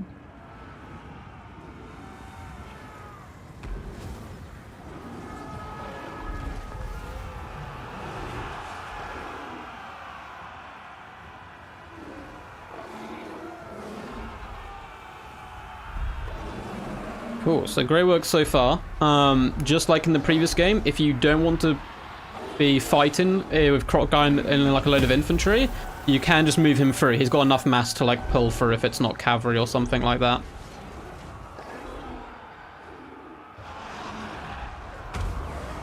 Oh, lovely wind blast as well.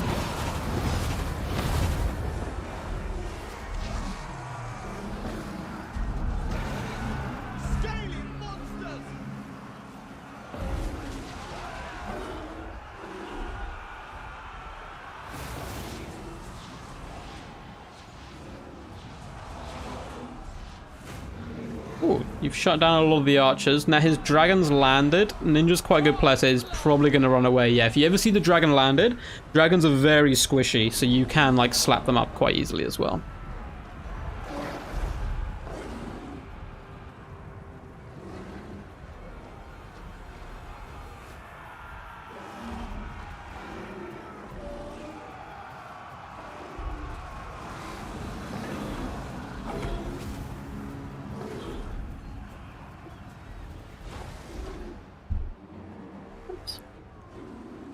The Skink Oracle's obviously got that lovely range attack as well, so if the dragon does come close, feel free to start popping in with the Skink Oracle. The Wind Blasts have been really good so far, though. They've been on point. We have failed!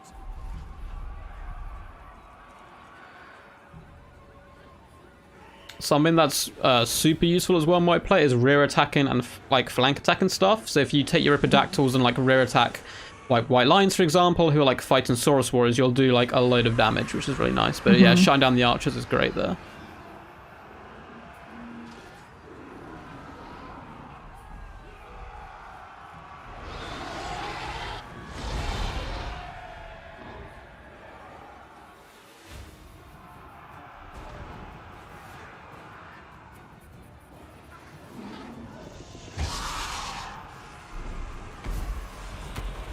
Oh, it's pretty close. He's slightly ahead, but you've got a chance to get back into it by like assassinating his lord.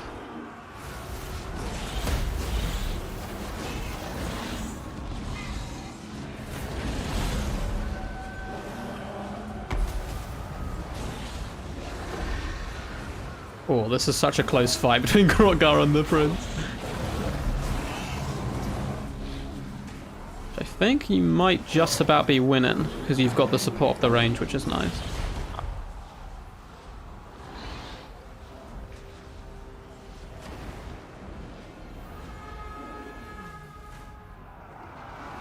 Oh no!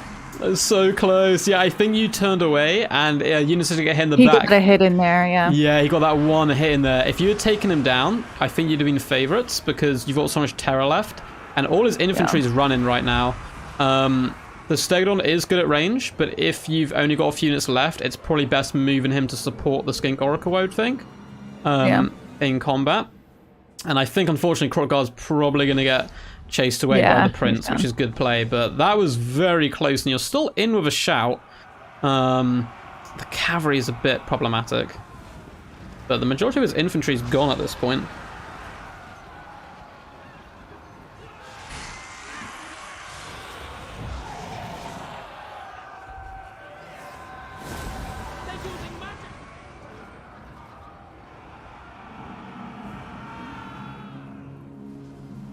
Yeah, you've got a couple of skinkies around the map, but I don't think they're going to be able to come back and assist too much.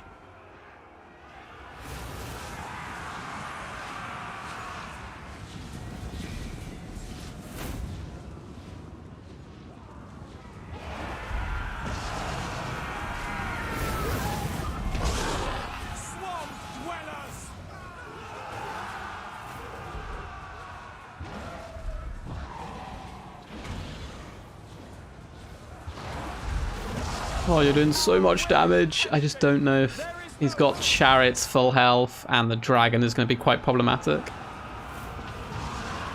But you're tearing out a lot of stuff. The Stegodons are doing really good work for you. King and country! Our cause has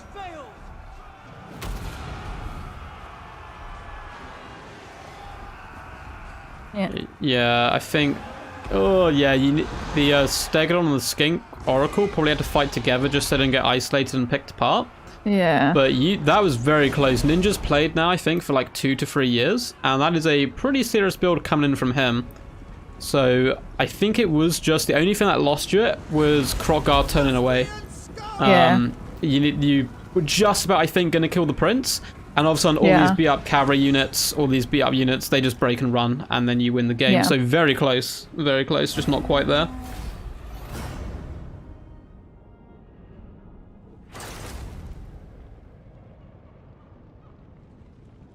Yeah, 1,900 value on the Skinks, very good.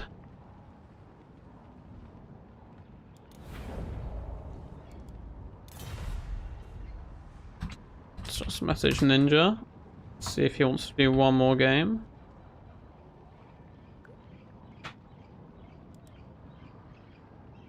So, I think you seem to be really good with Stegodons for the most part. Do you want to try bringing Mazdamundi on Zlak? I guess. Yeah, I just think he's going to suit your style of play. He's really aggressive. He can heal himself. And he has, like, banishments and ruinations and stuff. So if your large, like, dinosaurs, your Stegodons get surrounded like they did there by white lions and stuff, just drop a banishment on yourself, basically. And you'll, like, clear out all the chaff.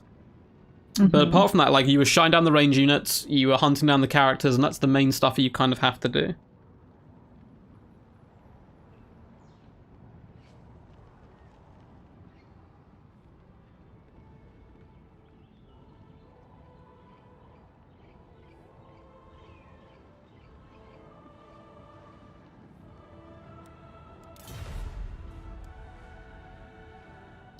You can do one more.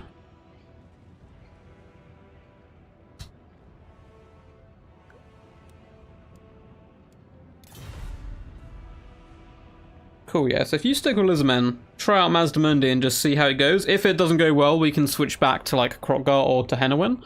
But I just want to see how you use Mazdamundi, because he's quite expensive, but because he's your caster as well as a big melee guy, he's pretty decent, and he's quite forgiving because he has so much HP as well if he does get stuck anywhere.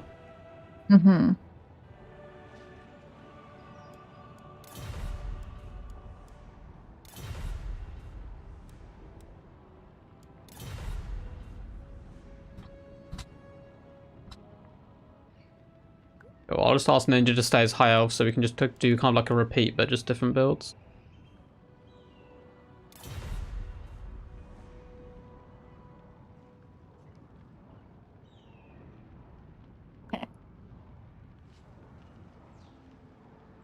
Cool. I'm just going to mute super quick, just like I've been ignoring my chat quite a bit. I'm just going to say hello to them quickly, right. and then I'll be back. I'll be back.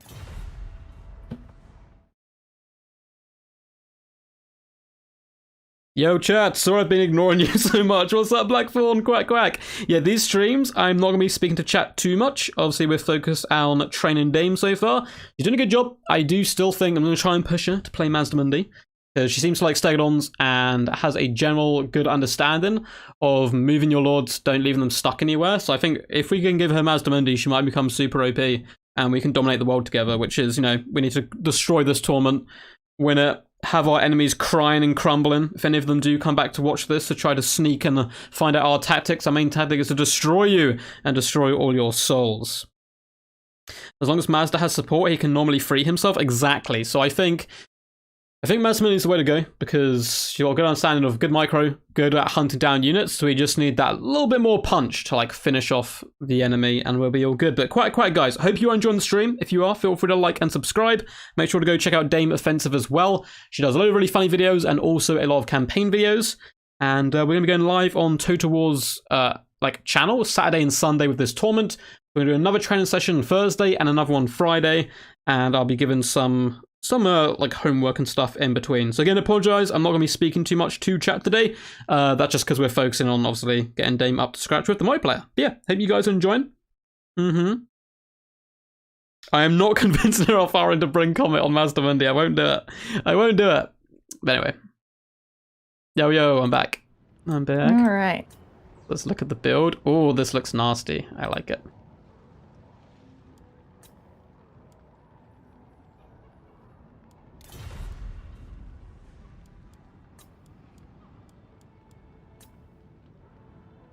Oh, I'm ready. When you are.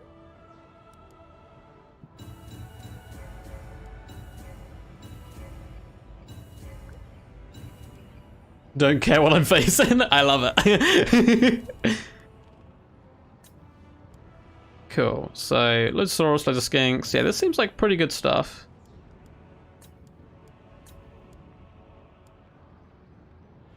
So I just need to send Ninja a message quick.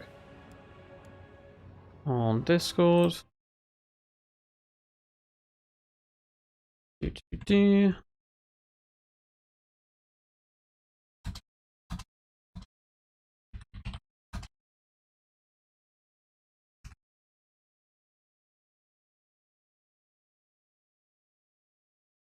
Cool.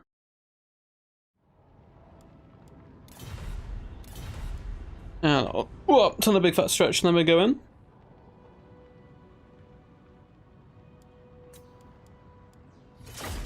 And here we go. So good luck. Big Mazdamundi can try his best.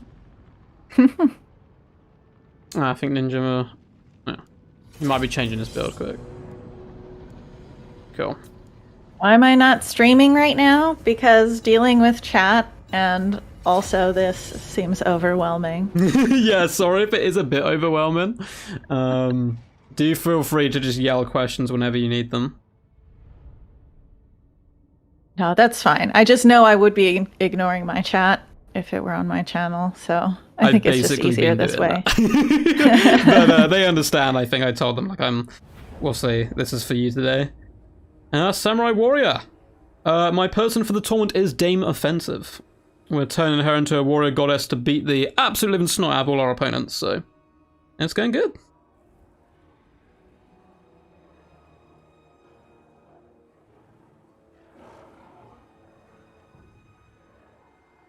And let's have a look at the build. Cool, I like the build again. Like, a good basis of just Saurus and Skinks is always solid. And then double Stegon's really nasty. I really love that. Double Stegon's very nice. I'm going to check out what your opponent has. Cool stuff. It should, I think, be a pretty close game by the looks of it.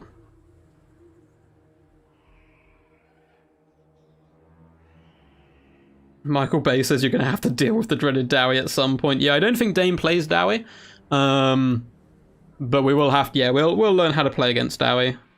They're not too bad. You just have to figure out how to abuse them.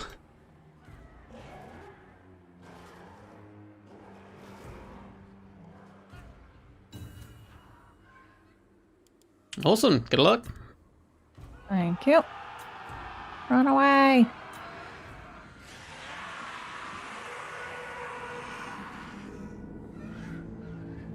Cool. So yeah, advancing is always good. Get nice and aggressive, particularly when your opponent has like the range advantage. I'd be a little careful with the Ripidactyls because they're very lightly armored, so Skirmish Cav kind of loves to shoot them a little bit. Then with your opponent's build, it looks like he's gone really elite. So he has triple Swordmasters, triple Dragon Princes.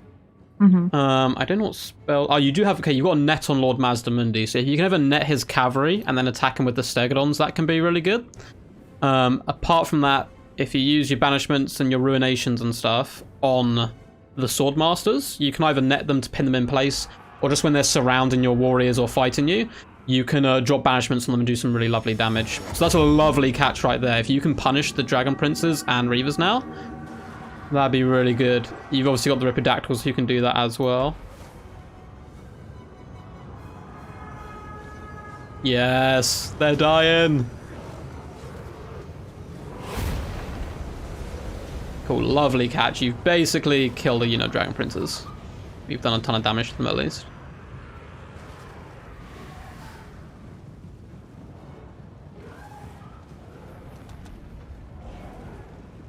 Lovely catch.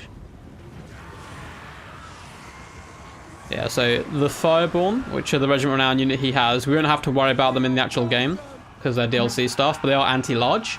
But if you can jump them with like both Stegodons at the same time, for example, you'll drag them down nice and easily.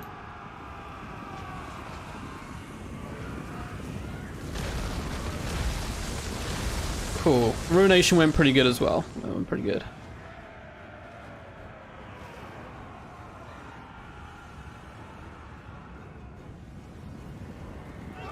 The one thing that you need to watch out is Tyrion's now fighting Lord Mazdamundi, which Tyrion will beat Mazdamundi in sustained combat. So you can fight him for a little while, that's fine, and then just fall back. And you also have, yeah, the Skink Chief who can come and help out, and the Ripidactyls as well.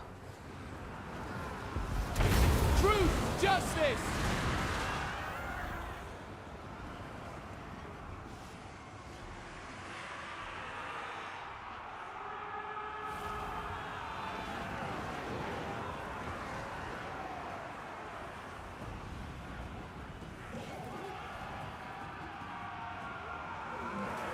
Awesome. Good work so far. I would probably bring at least one unit Ripidactyls back to the main battlefield. Because you don't need to chase away with two. You can just kind of chase away with the one.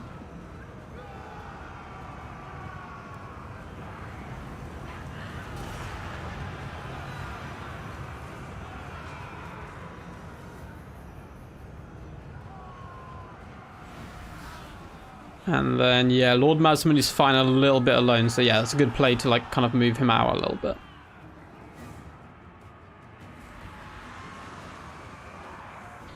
And now that you've got the advantage of speed with the Ripidactyls, they can kind of jump on all these units of, like, horsemen and other units which are, like, separated from the main blob of high elf stuff.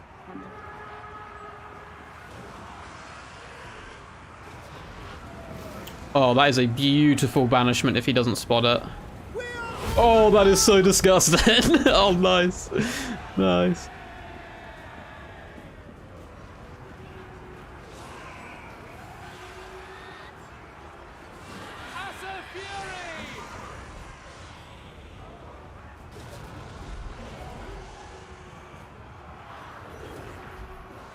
This is another very close game.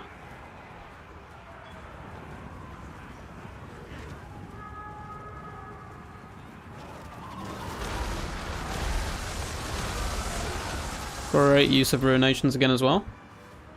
So now what I would try and do is make sure both your Stegodons are fighting alongside each other the most of the time.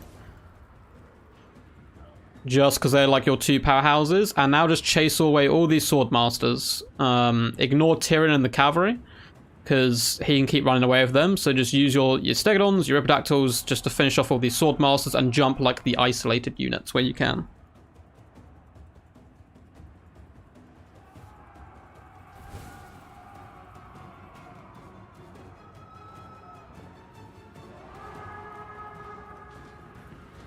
Yeah, that's good. Like, using the Stegodons to beat up those Swordmasters would do some nice work.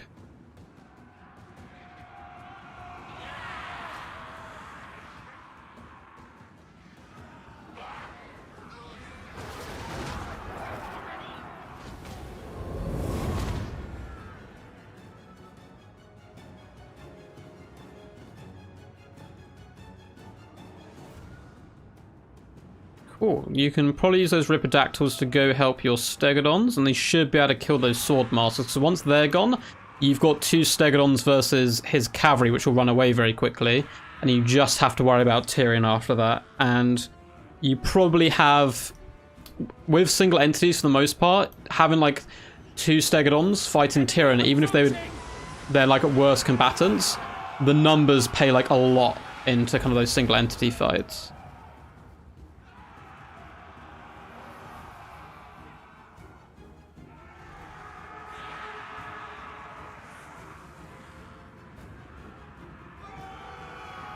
Excellent, excellent. So now that you've killed a lot of his loose units, you probably want to try and bring your army as much as close together as possible. You've got some Ripidactyls at the back who can come and support. And yeah, you're just kind of shattering all his units, which is really good.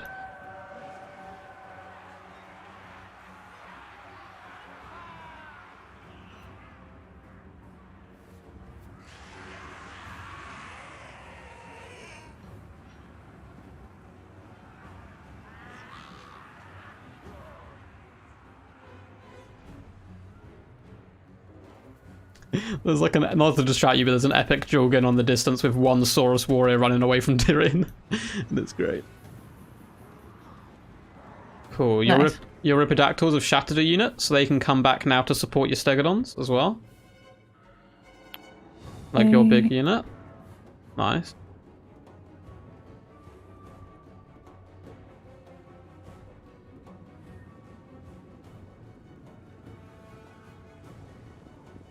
And then I think here, as long as your army fights together, there's very little chance of you losing this. Unless Tyrion gets super lucky. Nice buff as well. And then, yeah, just bring all your forces to this main fight.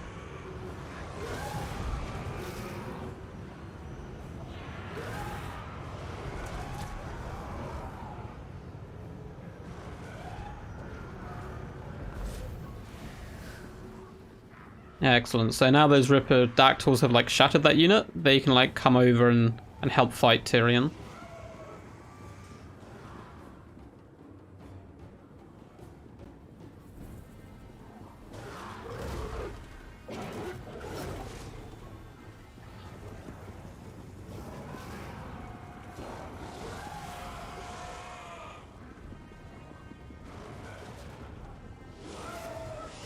Nice, nice. Dragon Princes are being dealt with. And yeah, 2v1, the Stegodons should be fine up against Tyrion. If they fight alone, they'll lose, but together they should be enough, I would think.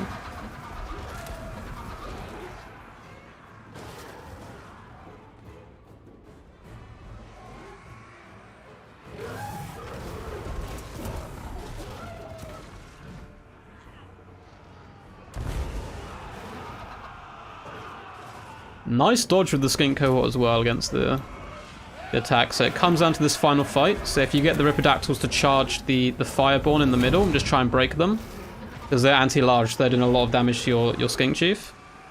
You don't have to worry too much about the Rattan units now because they're so beaten up that they'll they probably won't come back into the fight in any meaningful way.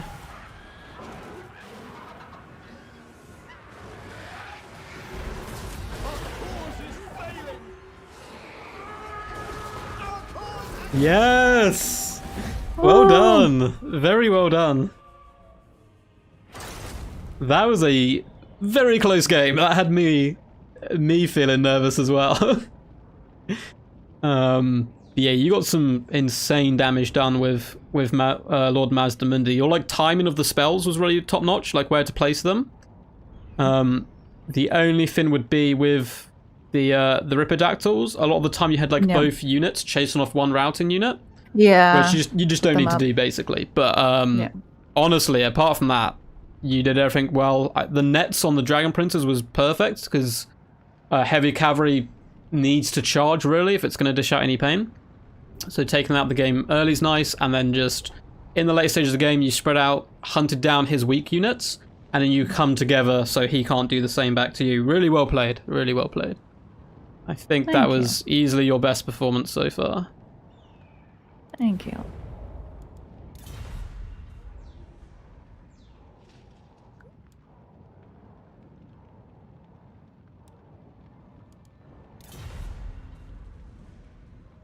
Yes, chat. Yes. Everyone's just clapping and saying GG's. Thank you, everyone. Thank you. Good job to Ninja. Yeah, Ninja did a good job though. His Dragon Princes, though you caught them early, still did some really big work. And it was in your favor in the end. But if Tyrion got a little lucky, there's a little bit of kind of a dice roll at the end. If Tyrion could have taken down one of the Stegodons, it would have been a very different game all round. Do you want to try one more as Lizardmen? Then we can maybe move on to something else so you don't get too bored with them. Sure. Yeah? Because I think you're getting the knack of them pretty good, where you've got lots of Saurus, lots of Skinks, and then just some big heavy hitters that you have to kind of focus on. Mm-hmm. You can do one more. Just let Ninja know he's good to play another one. And then this time, I'm going to say absolutely nothing through the battle. I'll say stuff, but I'm not going to assist in any way. All right. A little tip as well that I found useful, because I do it myself, is every like 2 to 3 minutes, just very quickly look where all your units are. Yeah. Just to make sure you have none like on the edge of the battlefield, kind of just vibing and chilling.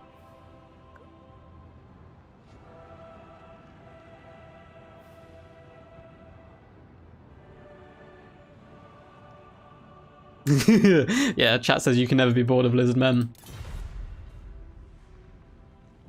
Okay, so we're going up against the dreaded Dowie.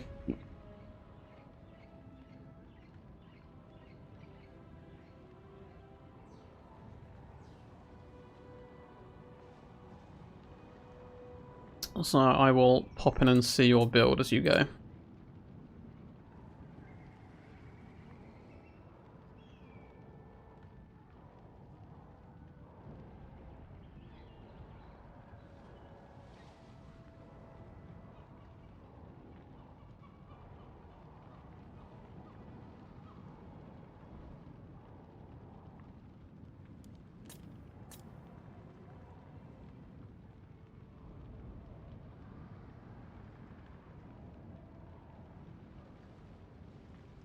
Are both those characters on the Stegodons, by the way? Yep. Yep, cool. Stegodons are good against dwarves. It's just as long as they can get there, you know? Mm-hmm. Well, this map, you should be okay.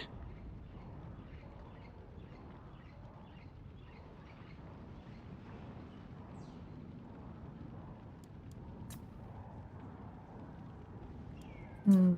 Oh, it's just so weird because I can spy both your builds. Yeah. And see what you're doing. But no, I like it. I think the double Stegodons are doing you pretty good in most matchups. I'll have to see how they do against the dwarves. It is possible if they can reach there and they just...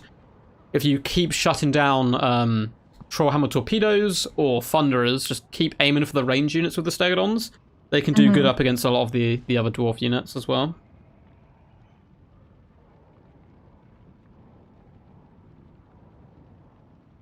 Hmm.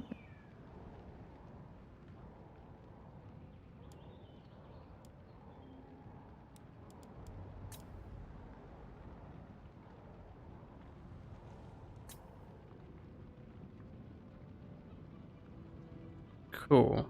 So just again from some advice point of view, I think the Umbral Tide aren't great here, unfortunately. Yeah. Just because they're good against anti-large. The dwarves do have one large fella, which is Forok Ironbrow. Or Thorgrim if someone brought him. But apart from that, yeah, I think the Razordons are still fine. They're like a better pick if you still wanted to take hunting packs.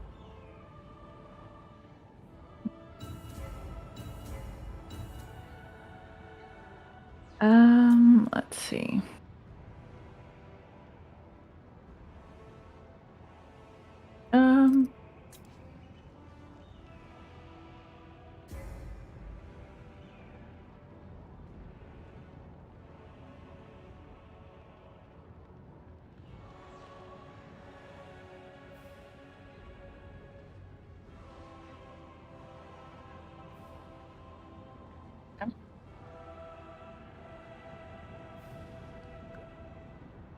Cool. Yeah, cavalry can do pretty decent work as well, because obviously you're, again, like, for Lizardmen, a lot of the time, they've got basically the best large creatures in the game. So a lot of the time, all you have to do is kill whatever can kill your large creatures, and you'll be absolutely fine. So you did really good that last game. You killed, like, the archers, killed some of the nasty dragon princes and stuff.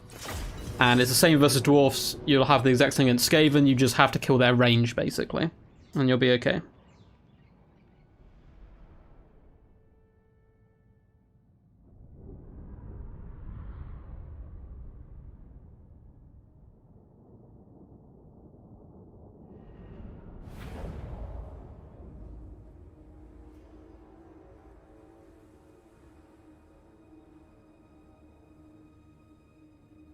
Uh-oh.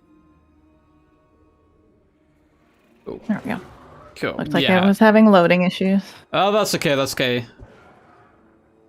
It takes a little while sometimes on multiplayer.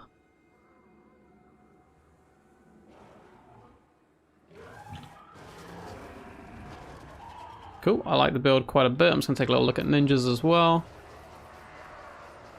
It is some pretty fancy stuff mixed in. A lot of standard stuff you'll face as well, but also some pretty legendary units.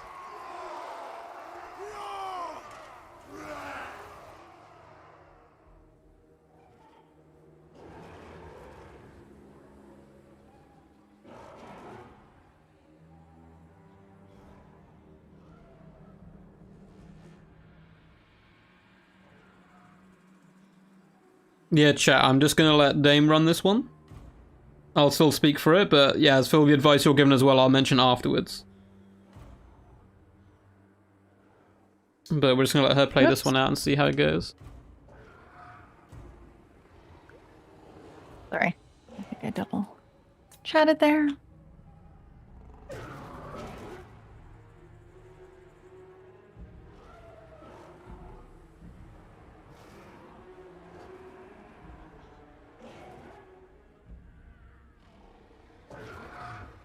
Yeah, I think I can see like his deployment. He's still setting up a little bit. He's got quite a few free units he needs to move together.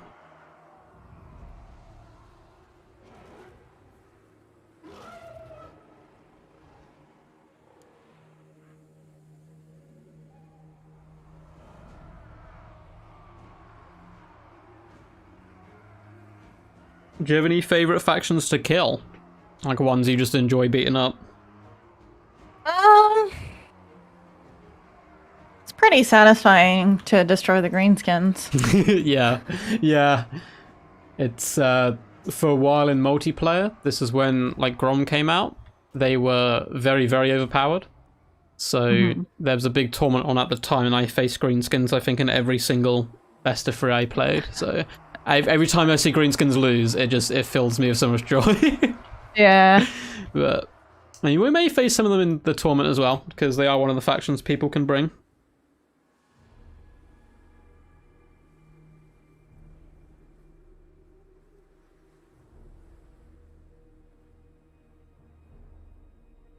Oh, looks like he's roughly ready to rumble, I think.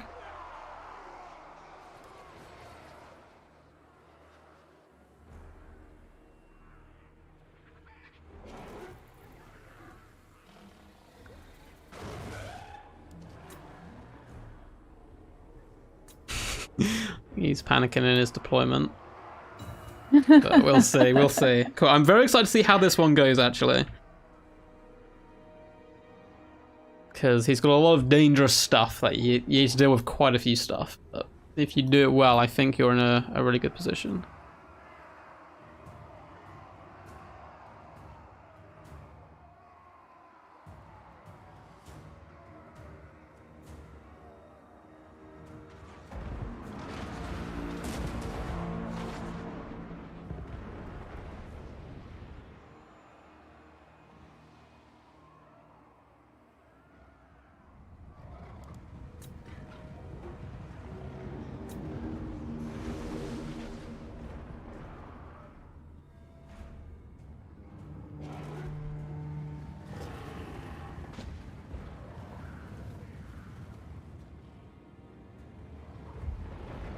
Oh, that flame cannon's so nasty. Yeah, that's rough. Okay. Yeah. It's okay though, they're only sorcerers, they're not like your main damage dealers or anything here. You've got the Stegodons and Crocscore are more important units. And he's got a lot of range, so it's going to feel really bad to start with, but if you can get in there and dish out the damage, he's going to be in all kinds of problems, yeah.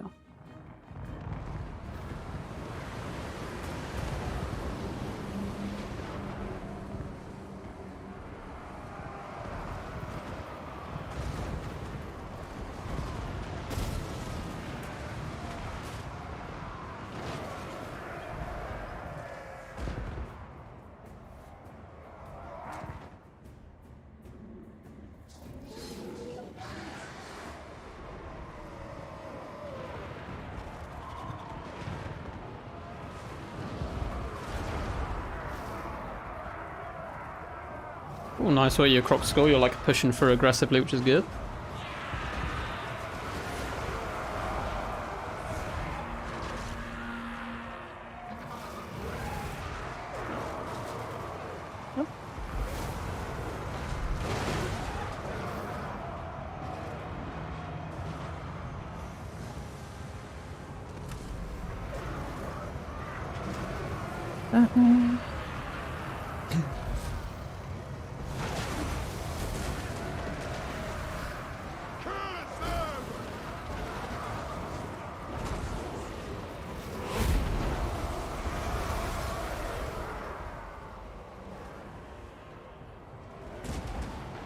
It's good. I was waiting to see when your cavalry came in, but it's good you remembered them.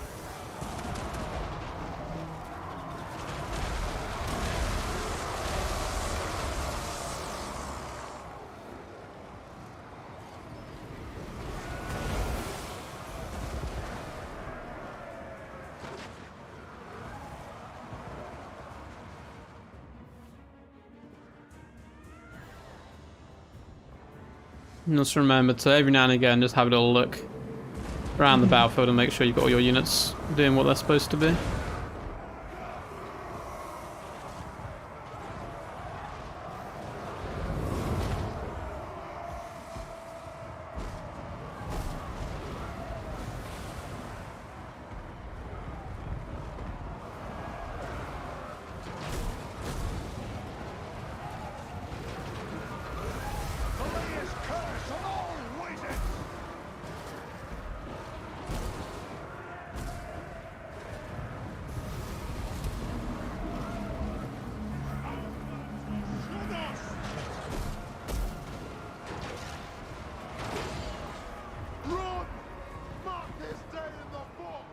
Gonna be another close game, I think.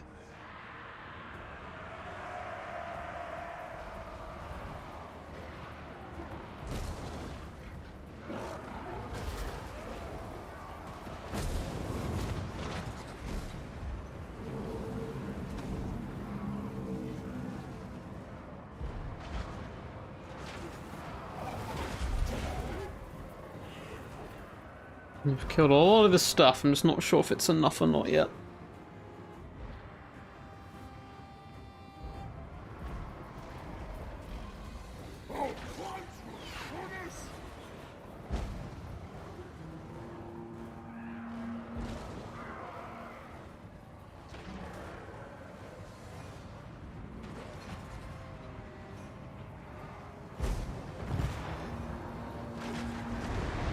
Lovely catch on the Thunderers as well with the cavalry. It's lovely to see.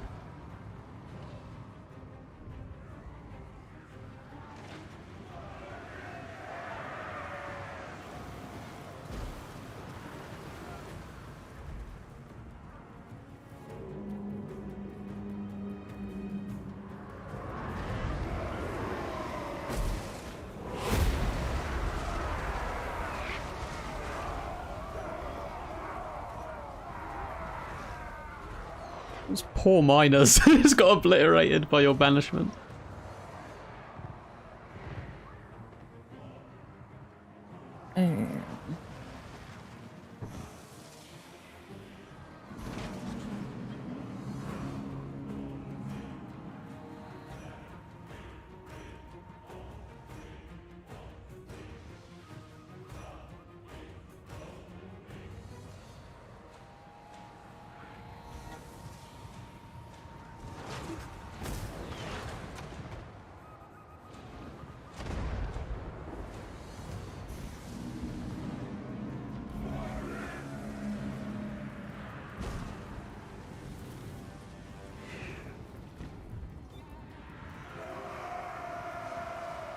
You're doing some good late game management, which is nice. Just like picking on the weak targets.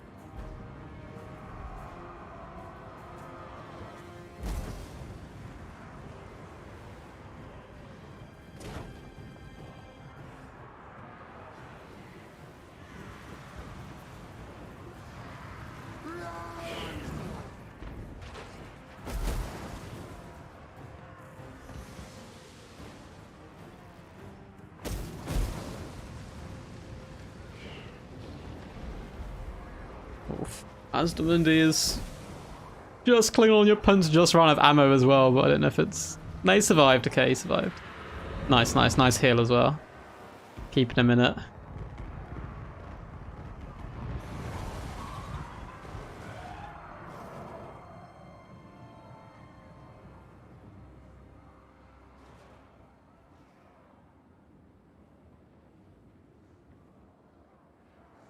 So if you very quickly look at your opponent's build, the scariest thing is he has 8 Iron Drake Trollhammer torpedoes, I would say.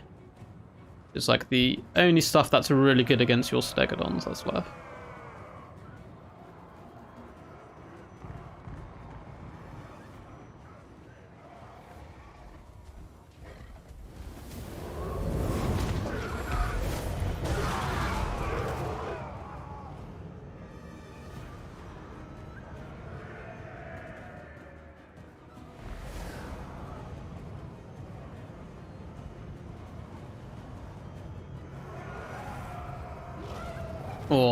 Awesome. They're basically gone now. You're down to just one guy, so that's a good little catch there.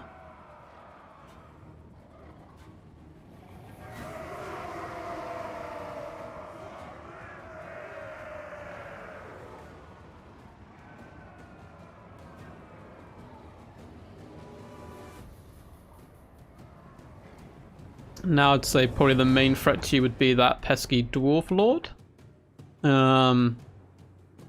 Because I don't know if you've got any ruinations left. Like, if you do, the infantry won't be too problematic if you wait for them to, like, bunch up around you. But yeah, apart from that Dwarf Lord, he doesn't have much punch. But he does have a lot of dwarfs, which can be scary.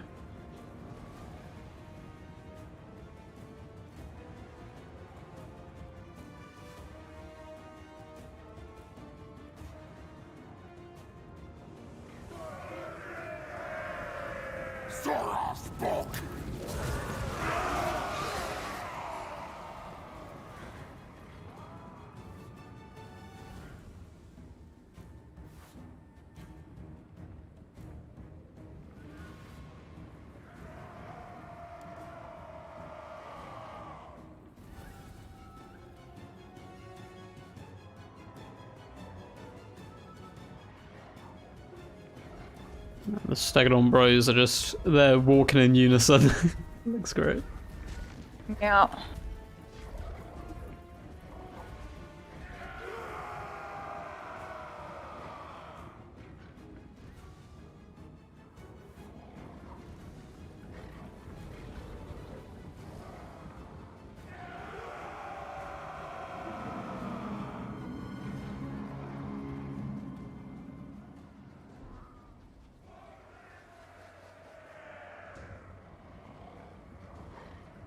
Oh, I need to be fighting, don't I? Yeah, so I was going to leave that for you for now. Once the skinks basically were out of ammo, you just have to push in and fight.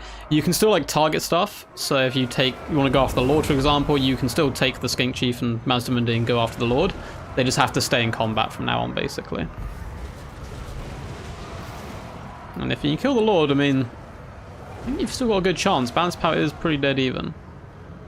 But he is rather tough and tanky. Do not shame your ancestors.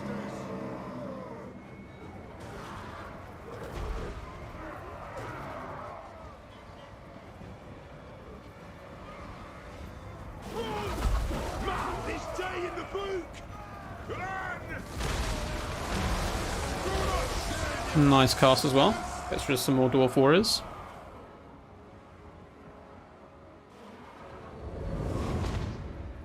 You probably want Mazdamundi, I think, fighting alongside your Skink Chief, just because 2's better than 1. I know he's quite weak, injured, but he still packs a big punch. And it's kind of an all or nothing battle now, I think, for both of you guys.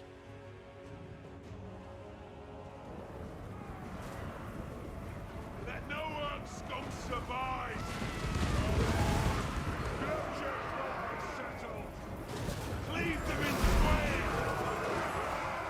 Does like charging in count as like continuing fighting? So like it does normally. I'll explain to a little bit late, like probably next time, but when you only have single entities left, which is kind of like dinosaurs or characters, they have to just stay and fight.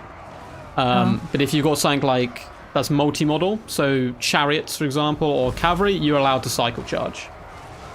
But yeah, if you're just in this situation, you basically just have to stand and fight.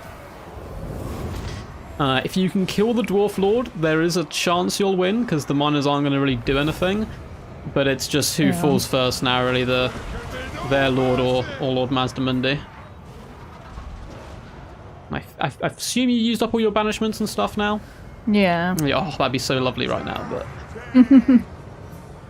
I think Ninja learned from last time, because last time you obliterated Sword Masters, he dodged, I think... I saw him dodge at least 2 of them this battle. Yeah. Which is always worth... You can save those, like, for this type of instance, like in the late game. Or if you, like, net someone and do it as well. Because oh, this is still so close. It's done. But I feel like... Yeah, you've got to... If you get lucky RNG against his Lord, you can win, because the rest of his army will just break if his Lord dies right now. I mean, I don't think that's happening. I'm losing, so... Yeah, I mean, Mazdamundi might come back, but... He doesn't really have anything that can chase him that much. He's got too much speed.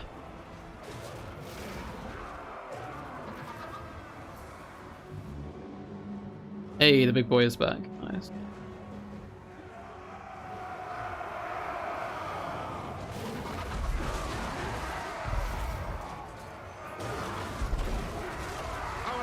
Yeah. Yeah, I think now that they're separated, it's just one's going to break and then the other will come in and break. That was crazy close, though. You could have won that, I think. There's a good chance as well. I think it was literally just the Lord just being unkillable at the moment, which is annoying. Not who I aimed for, but okay. That's fine, Mazda. Just run into the wrong unit. Let's have it, lads.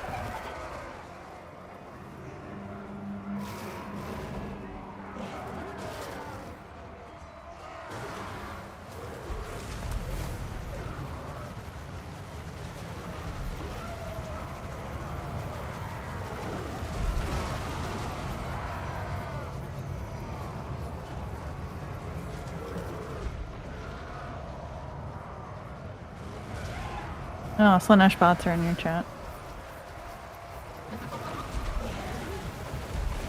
Come on, Mazdamundi, survive. Yeah, I think it's just that pesky Lord's gonna win it for him. Everything else is just either wanting to run away or can do basically no damage to you.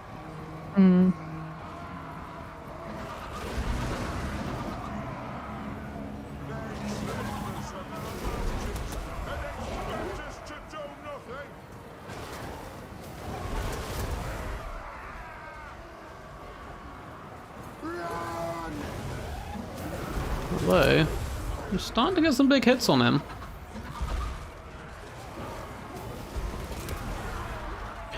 No way. No way. Do you have any healing? Yeah, soon, I think. No! No! This is so... No! If they stand and fight, you win. But I don't think they are. Yeah, you've nearly killed the Lord as well. He's so weak. If the Stegodon just needs to stand and fight. Oh, this is so close. Mazmily should be able to escape. No! No! Oh no! You got so horrendously unlucky as well, because you just weren't hitting him for ages, which is Stegodons don't have the best attack, so when they hit hard. But yeah, you can hold your head high from that one. That was very, very close. Your Skink Chief and Mazda play was really top notch. The one thing again that is probably your main thing to work on that may have cost you it was just the cavalry fighting as like a separate army again, so it kind of came in a little bit late. Yeah. But apart from that, you hunted down the backline units, you recognized that the artillery was a pain in the butt, and the Iron Drakes, and the Thunderers, so you killed all of them, and it just took a little bit of lucky RNG at the end for... And you would have had it. It was literally just, if you killed that Lord, because there was one point where you were like running away with your Stegodons for quite some time, which was buying time for like Horned ones and stuff to wrap up like the rest of the Dwarf stuff. But if you had jumped the Lord then, where he had no support, I think you might have been able to take it. But still, this is like nitpicking, really. And the Skin Colts of Javelins probably aren't worth it versus Dwarfs, just because the Javelins won't really make it through the armor. So you're better off just bringing making them into basic little skinks. They're a little bit cheaper, so you can get an extra unit and just force your way into the back.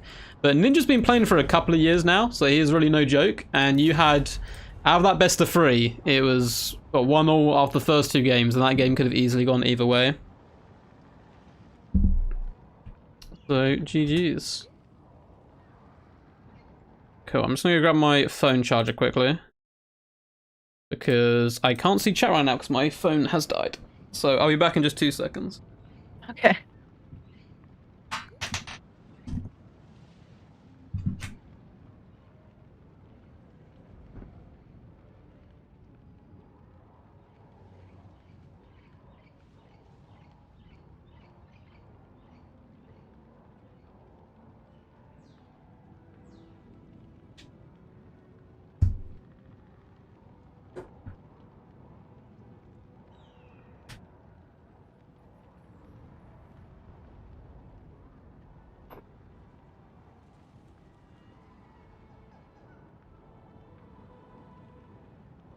Cool, I'm back. Just gonna charge my phone up and then I'll be able to see chat. How much more time do you have today? How knackered are you feeling of multiplayer, or are you good to go a little bit longer?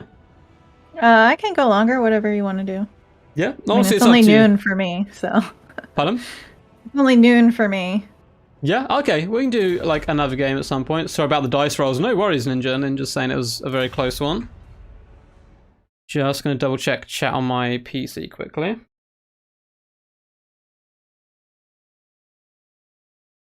Victor, the learning's going good. The learning's going good.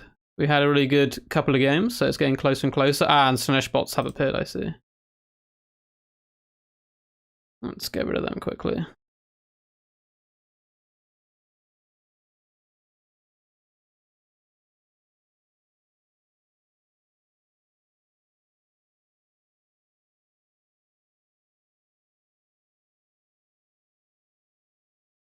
Awesome stuff. Cool. We killed the Slanesh bots. Yeah. So they're all gone. So how are you feeling with Lizardmen now? Do you feel a little bit more confident with them after you got a victory of them and like some close games? Yeah. Yeah, not feeling too bad. But, you know, feel pretty good about it. Yeah, awesome. Oh man, I can. Cool.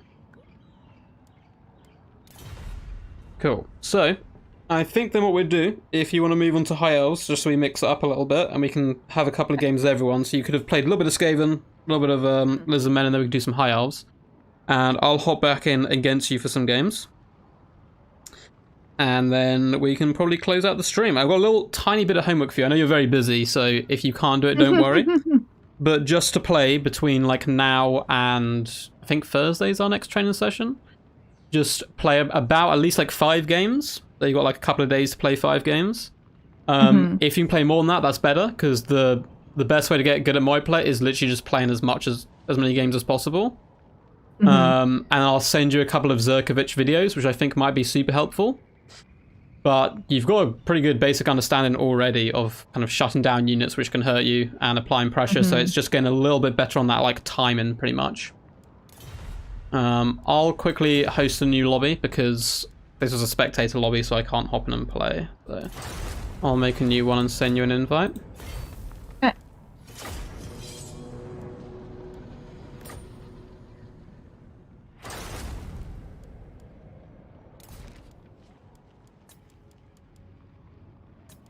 Oop, there you go. And I will play... I'll go Vampire Counts, I think. We may see some of them in the tournament. They're one of the harder ones to learn, I think, but some people might play them. All right.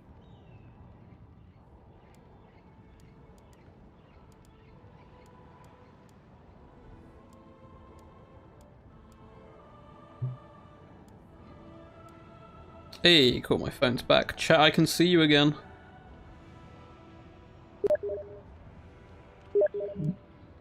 Ninja just sent me a message telling me to tell you Star Dragons are the way to go. So he loves Star Dragons. They're actually not too bad in this matchup. They're not too bad. So the thing you have going good for you against Vampire Counts is like your elite halberds are very powerful here, and you can kind of dominate the air game if you want to.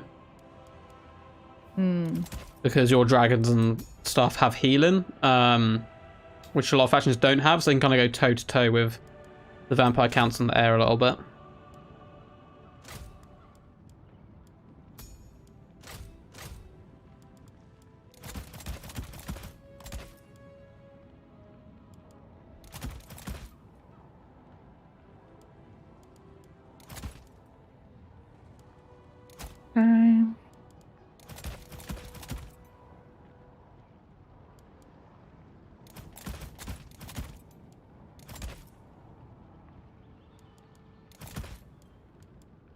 Cool, I'm just picking a pretty fun build.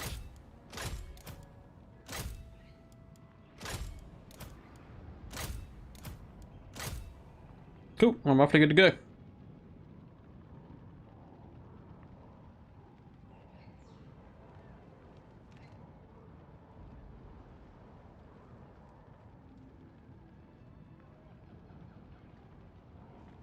Yeah, Skirgle in chat, the Intensity did. I don't know if they'd be super useful for this tournament. But yeah, he's done some really good videos recently, but that's more of like the ins and outs of different items and stuff. Yeah, so Moore's making a good point in chat. There's a really powerful spell you probably always want to bring in this matchup as the High Elves, which is Tempest. Which only affects flying units. It slows them down, but does damage as well. And if you overcast it, that can be really powerful. It can kill felled bats, pin dragons in place, and allow your air core to be successful. But yeah, things like halberds are very good here as well, like Phoenix Guard, Silveren Guard, and so on.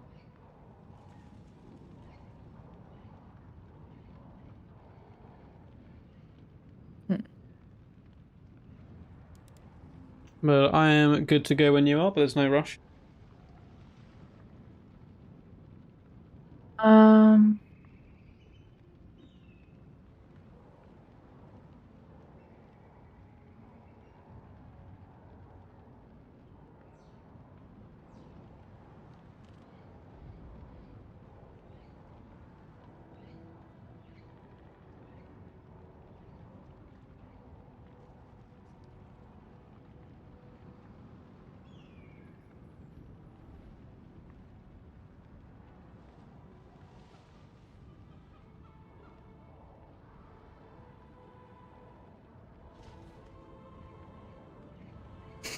Yeah, someone in chat wants you to bring Temple Guard. I'm not sure how you can do that as High Elves, but I'm sure you'll find a way. He's like, Temple Guard, bring them. They're great in this matchup.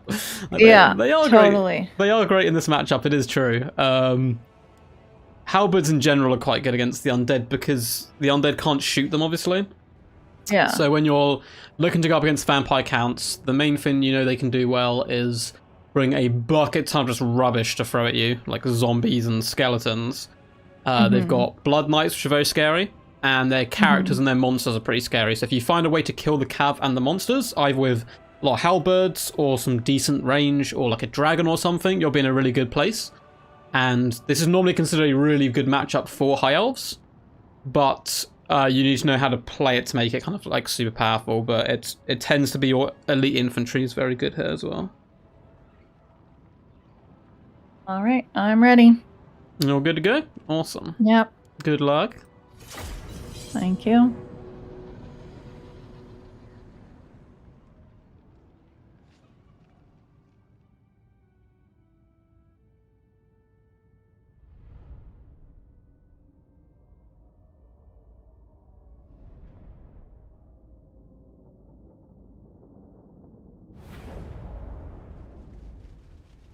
You working on any campaign series at the moment? Not really. No, you just bounce around between whatever. Yeah, exactly. Exactly. Okay.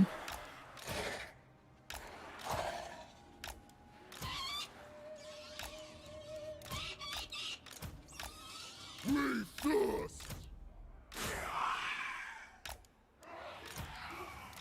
Hungry for blood.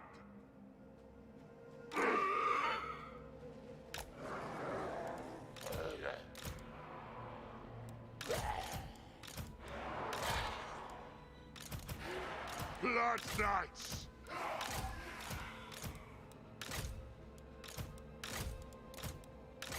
I am busy.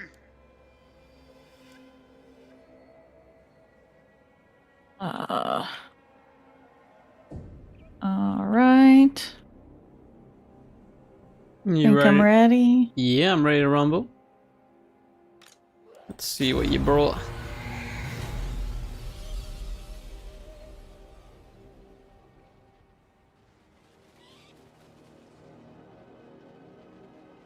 Oh, okay. I love the double flame Sire Phoenix. That's very smart.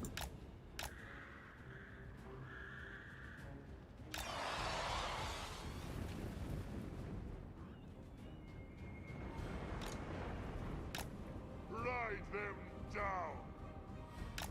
Swiftly.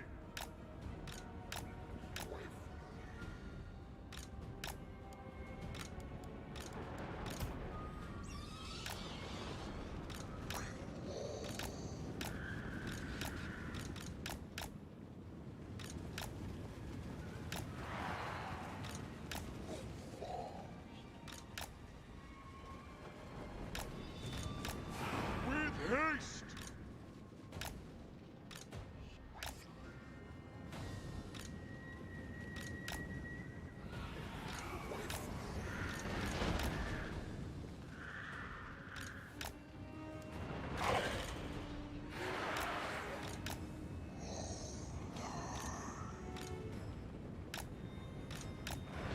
So all the magic damage on the field for my poor little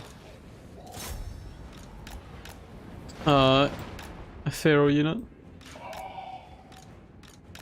Swiftly.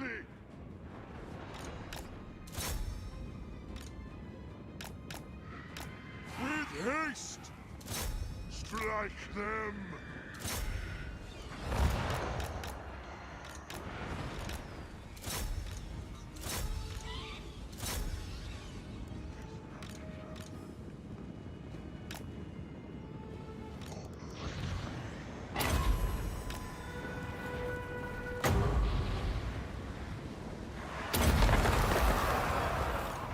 It shall be so. Blood Knight.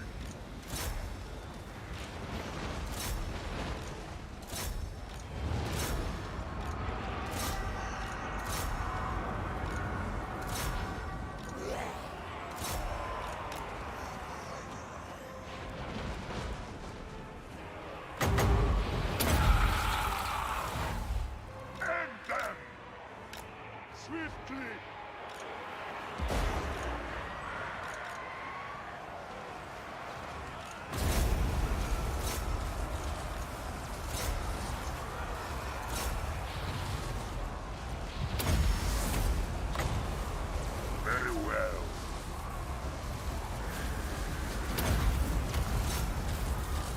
Victory is mine!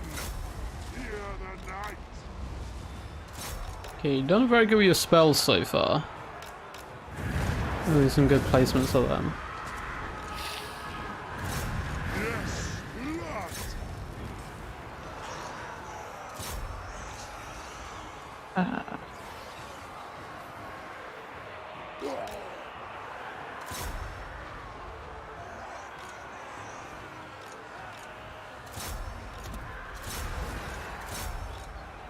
For Blood King! Master of the Undead!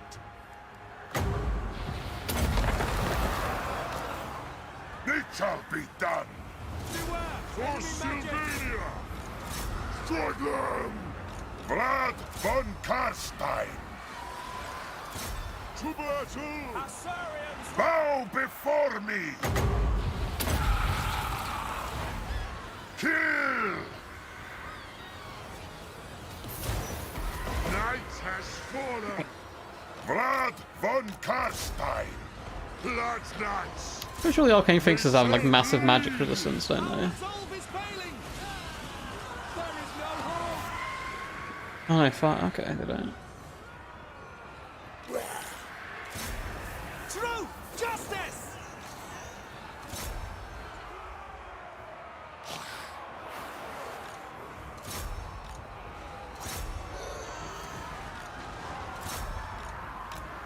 Swiftly!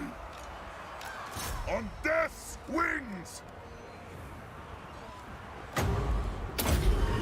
Blood's Knights!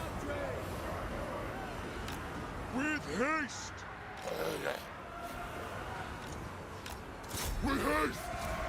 Blood's Knights! For Blood King!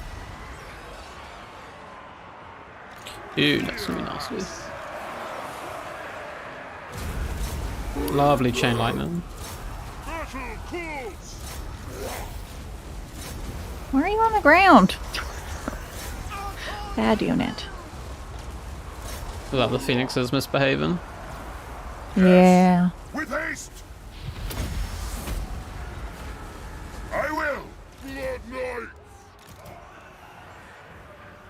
Give them Get out, Steely. tremble!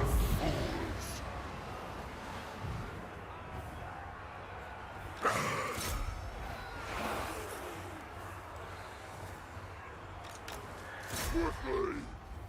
Blood's Knights! Trying to drag it down, it's like clawing its way to freedom. There's one knight blocking its way. Yeah.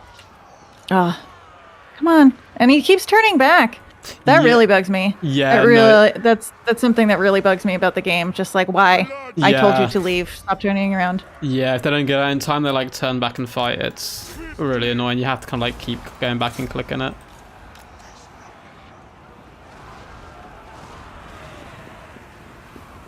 Harkon's blood!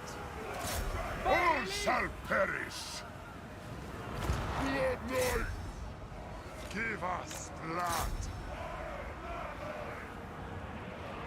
No one can stop me! Blood Knight!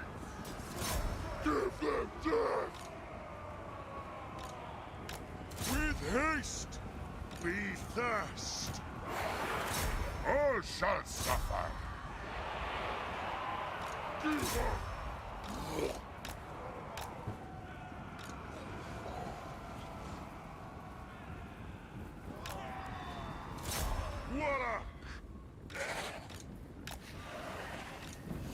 No, my blood knights have done so much work, but I don't think they're gonna make it. Lord of the Dead!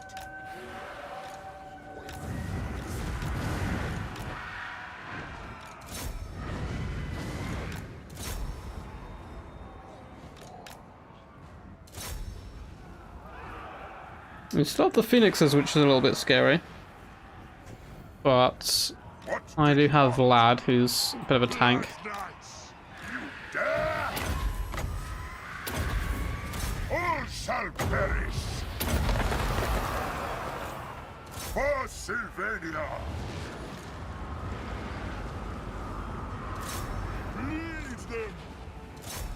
your mercy.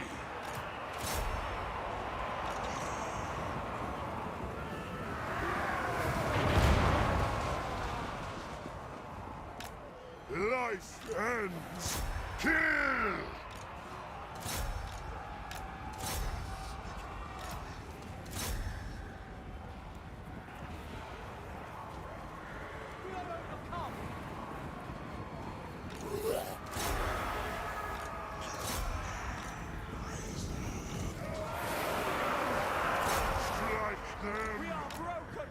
Man, I told him to leave.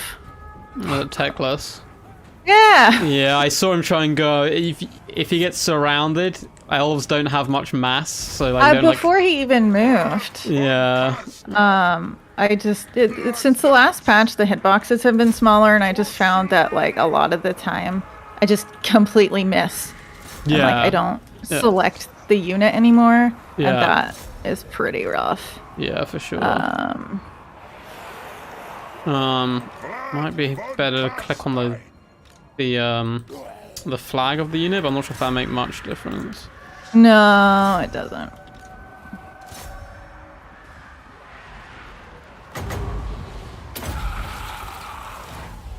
Bring death!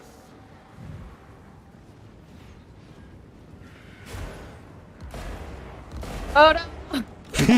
I went for the long range Kobe. But Vlad's done pretty good today, actually. He's done good. It's another close game, though. Like, you'll pin up good fights against, like a lot of the players you played today, not just me, would be players you wouldn't expect to necessarily beat. So you've been punching, like, way above where you'd have thought you'd been at. But I don't know if the Phoenixes are going to have enough with the pesky Blood Knights.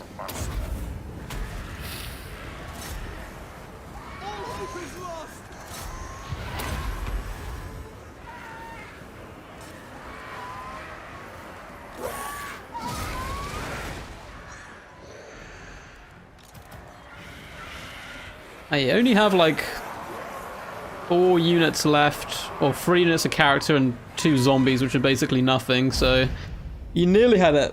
You nearly had it. Yeah, I think my plan, techless there didn't really work.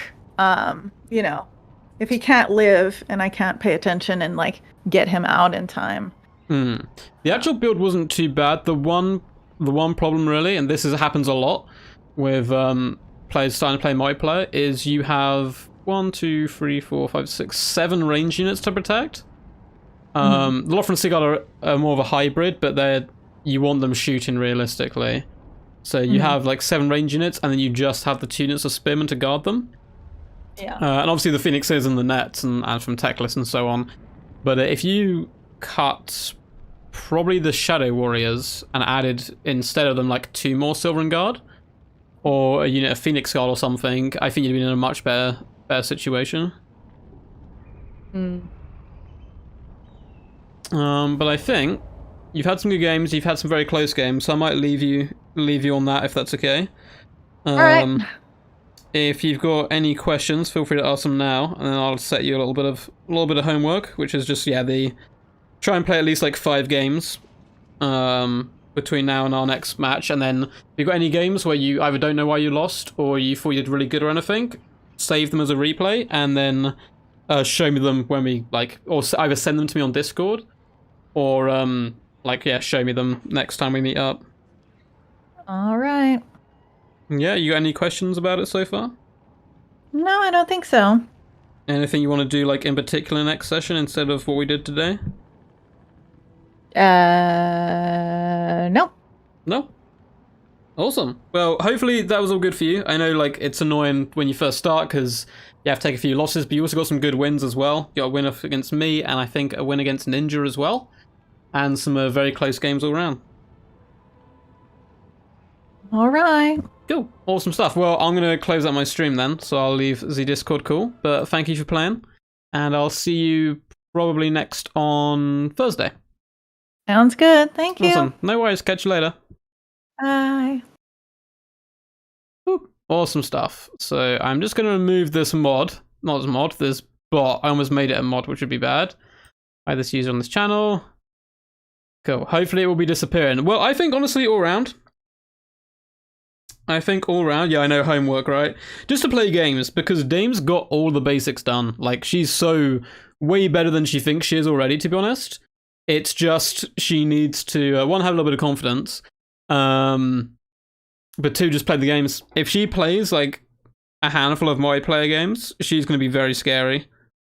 Very, very scary. Late game management's perfect. Understanding, like, how to take down your opponent's build against range units is very good. So we're just going to have to see how we go into the next one. So we will be going in on Thursday and Friday with some more training lessons, with the tournament being Saturday and Sunday. And yeah, I think she's really good. Hopefully she's not too disheartened, because she was playing really well on most of the games, and a lot of them were very close. Very close. No, guys, so we're not just going to let people win, because I think that's actually a bad way to teach people, if you just let them win. We brought some, like, less than optimal builds, of course, and that kind of stuff, but it's not like they're going to be bringing optimal builds either in this type of tournament.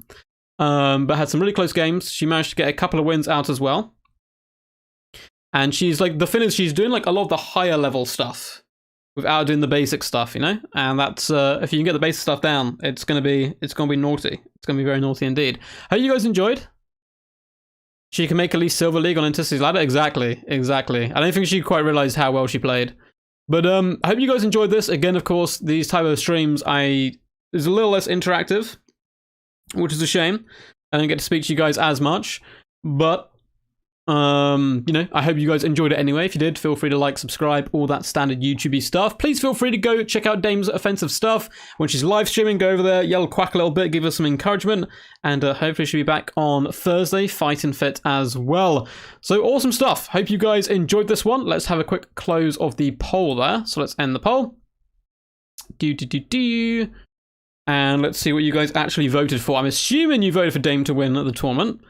It's I think the options were just her names in different formats. There we go, Dame Offensive, 52% chance I think she's going to win. So I'd say that's pretty damn good. Hope you guys enjoyed this one. Until next time. Oh, I also have a video coming out, by the way, in like an hour maybe. Sorry you couldn't talk to Duck. No worries, Dame. Literally, if you go back and watch your performance today and watch chat's impression of you, I think you did a lot better than you probably thought you did. Honestly, you do the majority of the high level stuff. I'll send a link to Dame. Yeah, I'll get a YouTube link now. You do so much of the high level stuff. It's just attacking as a single army and you're going to be golden. So let's quickly grab a link to Dame. I don't know if she's streaming today. I know she streams most days. She streamed a Frog stream yesterday. So I'm going to grab you a link and go over there and show your love and support. So, Oop. Let's post that there. Hopefully you guys can see this link.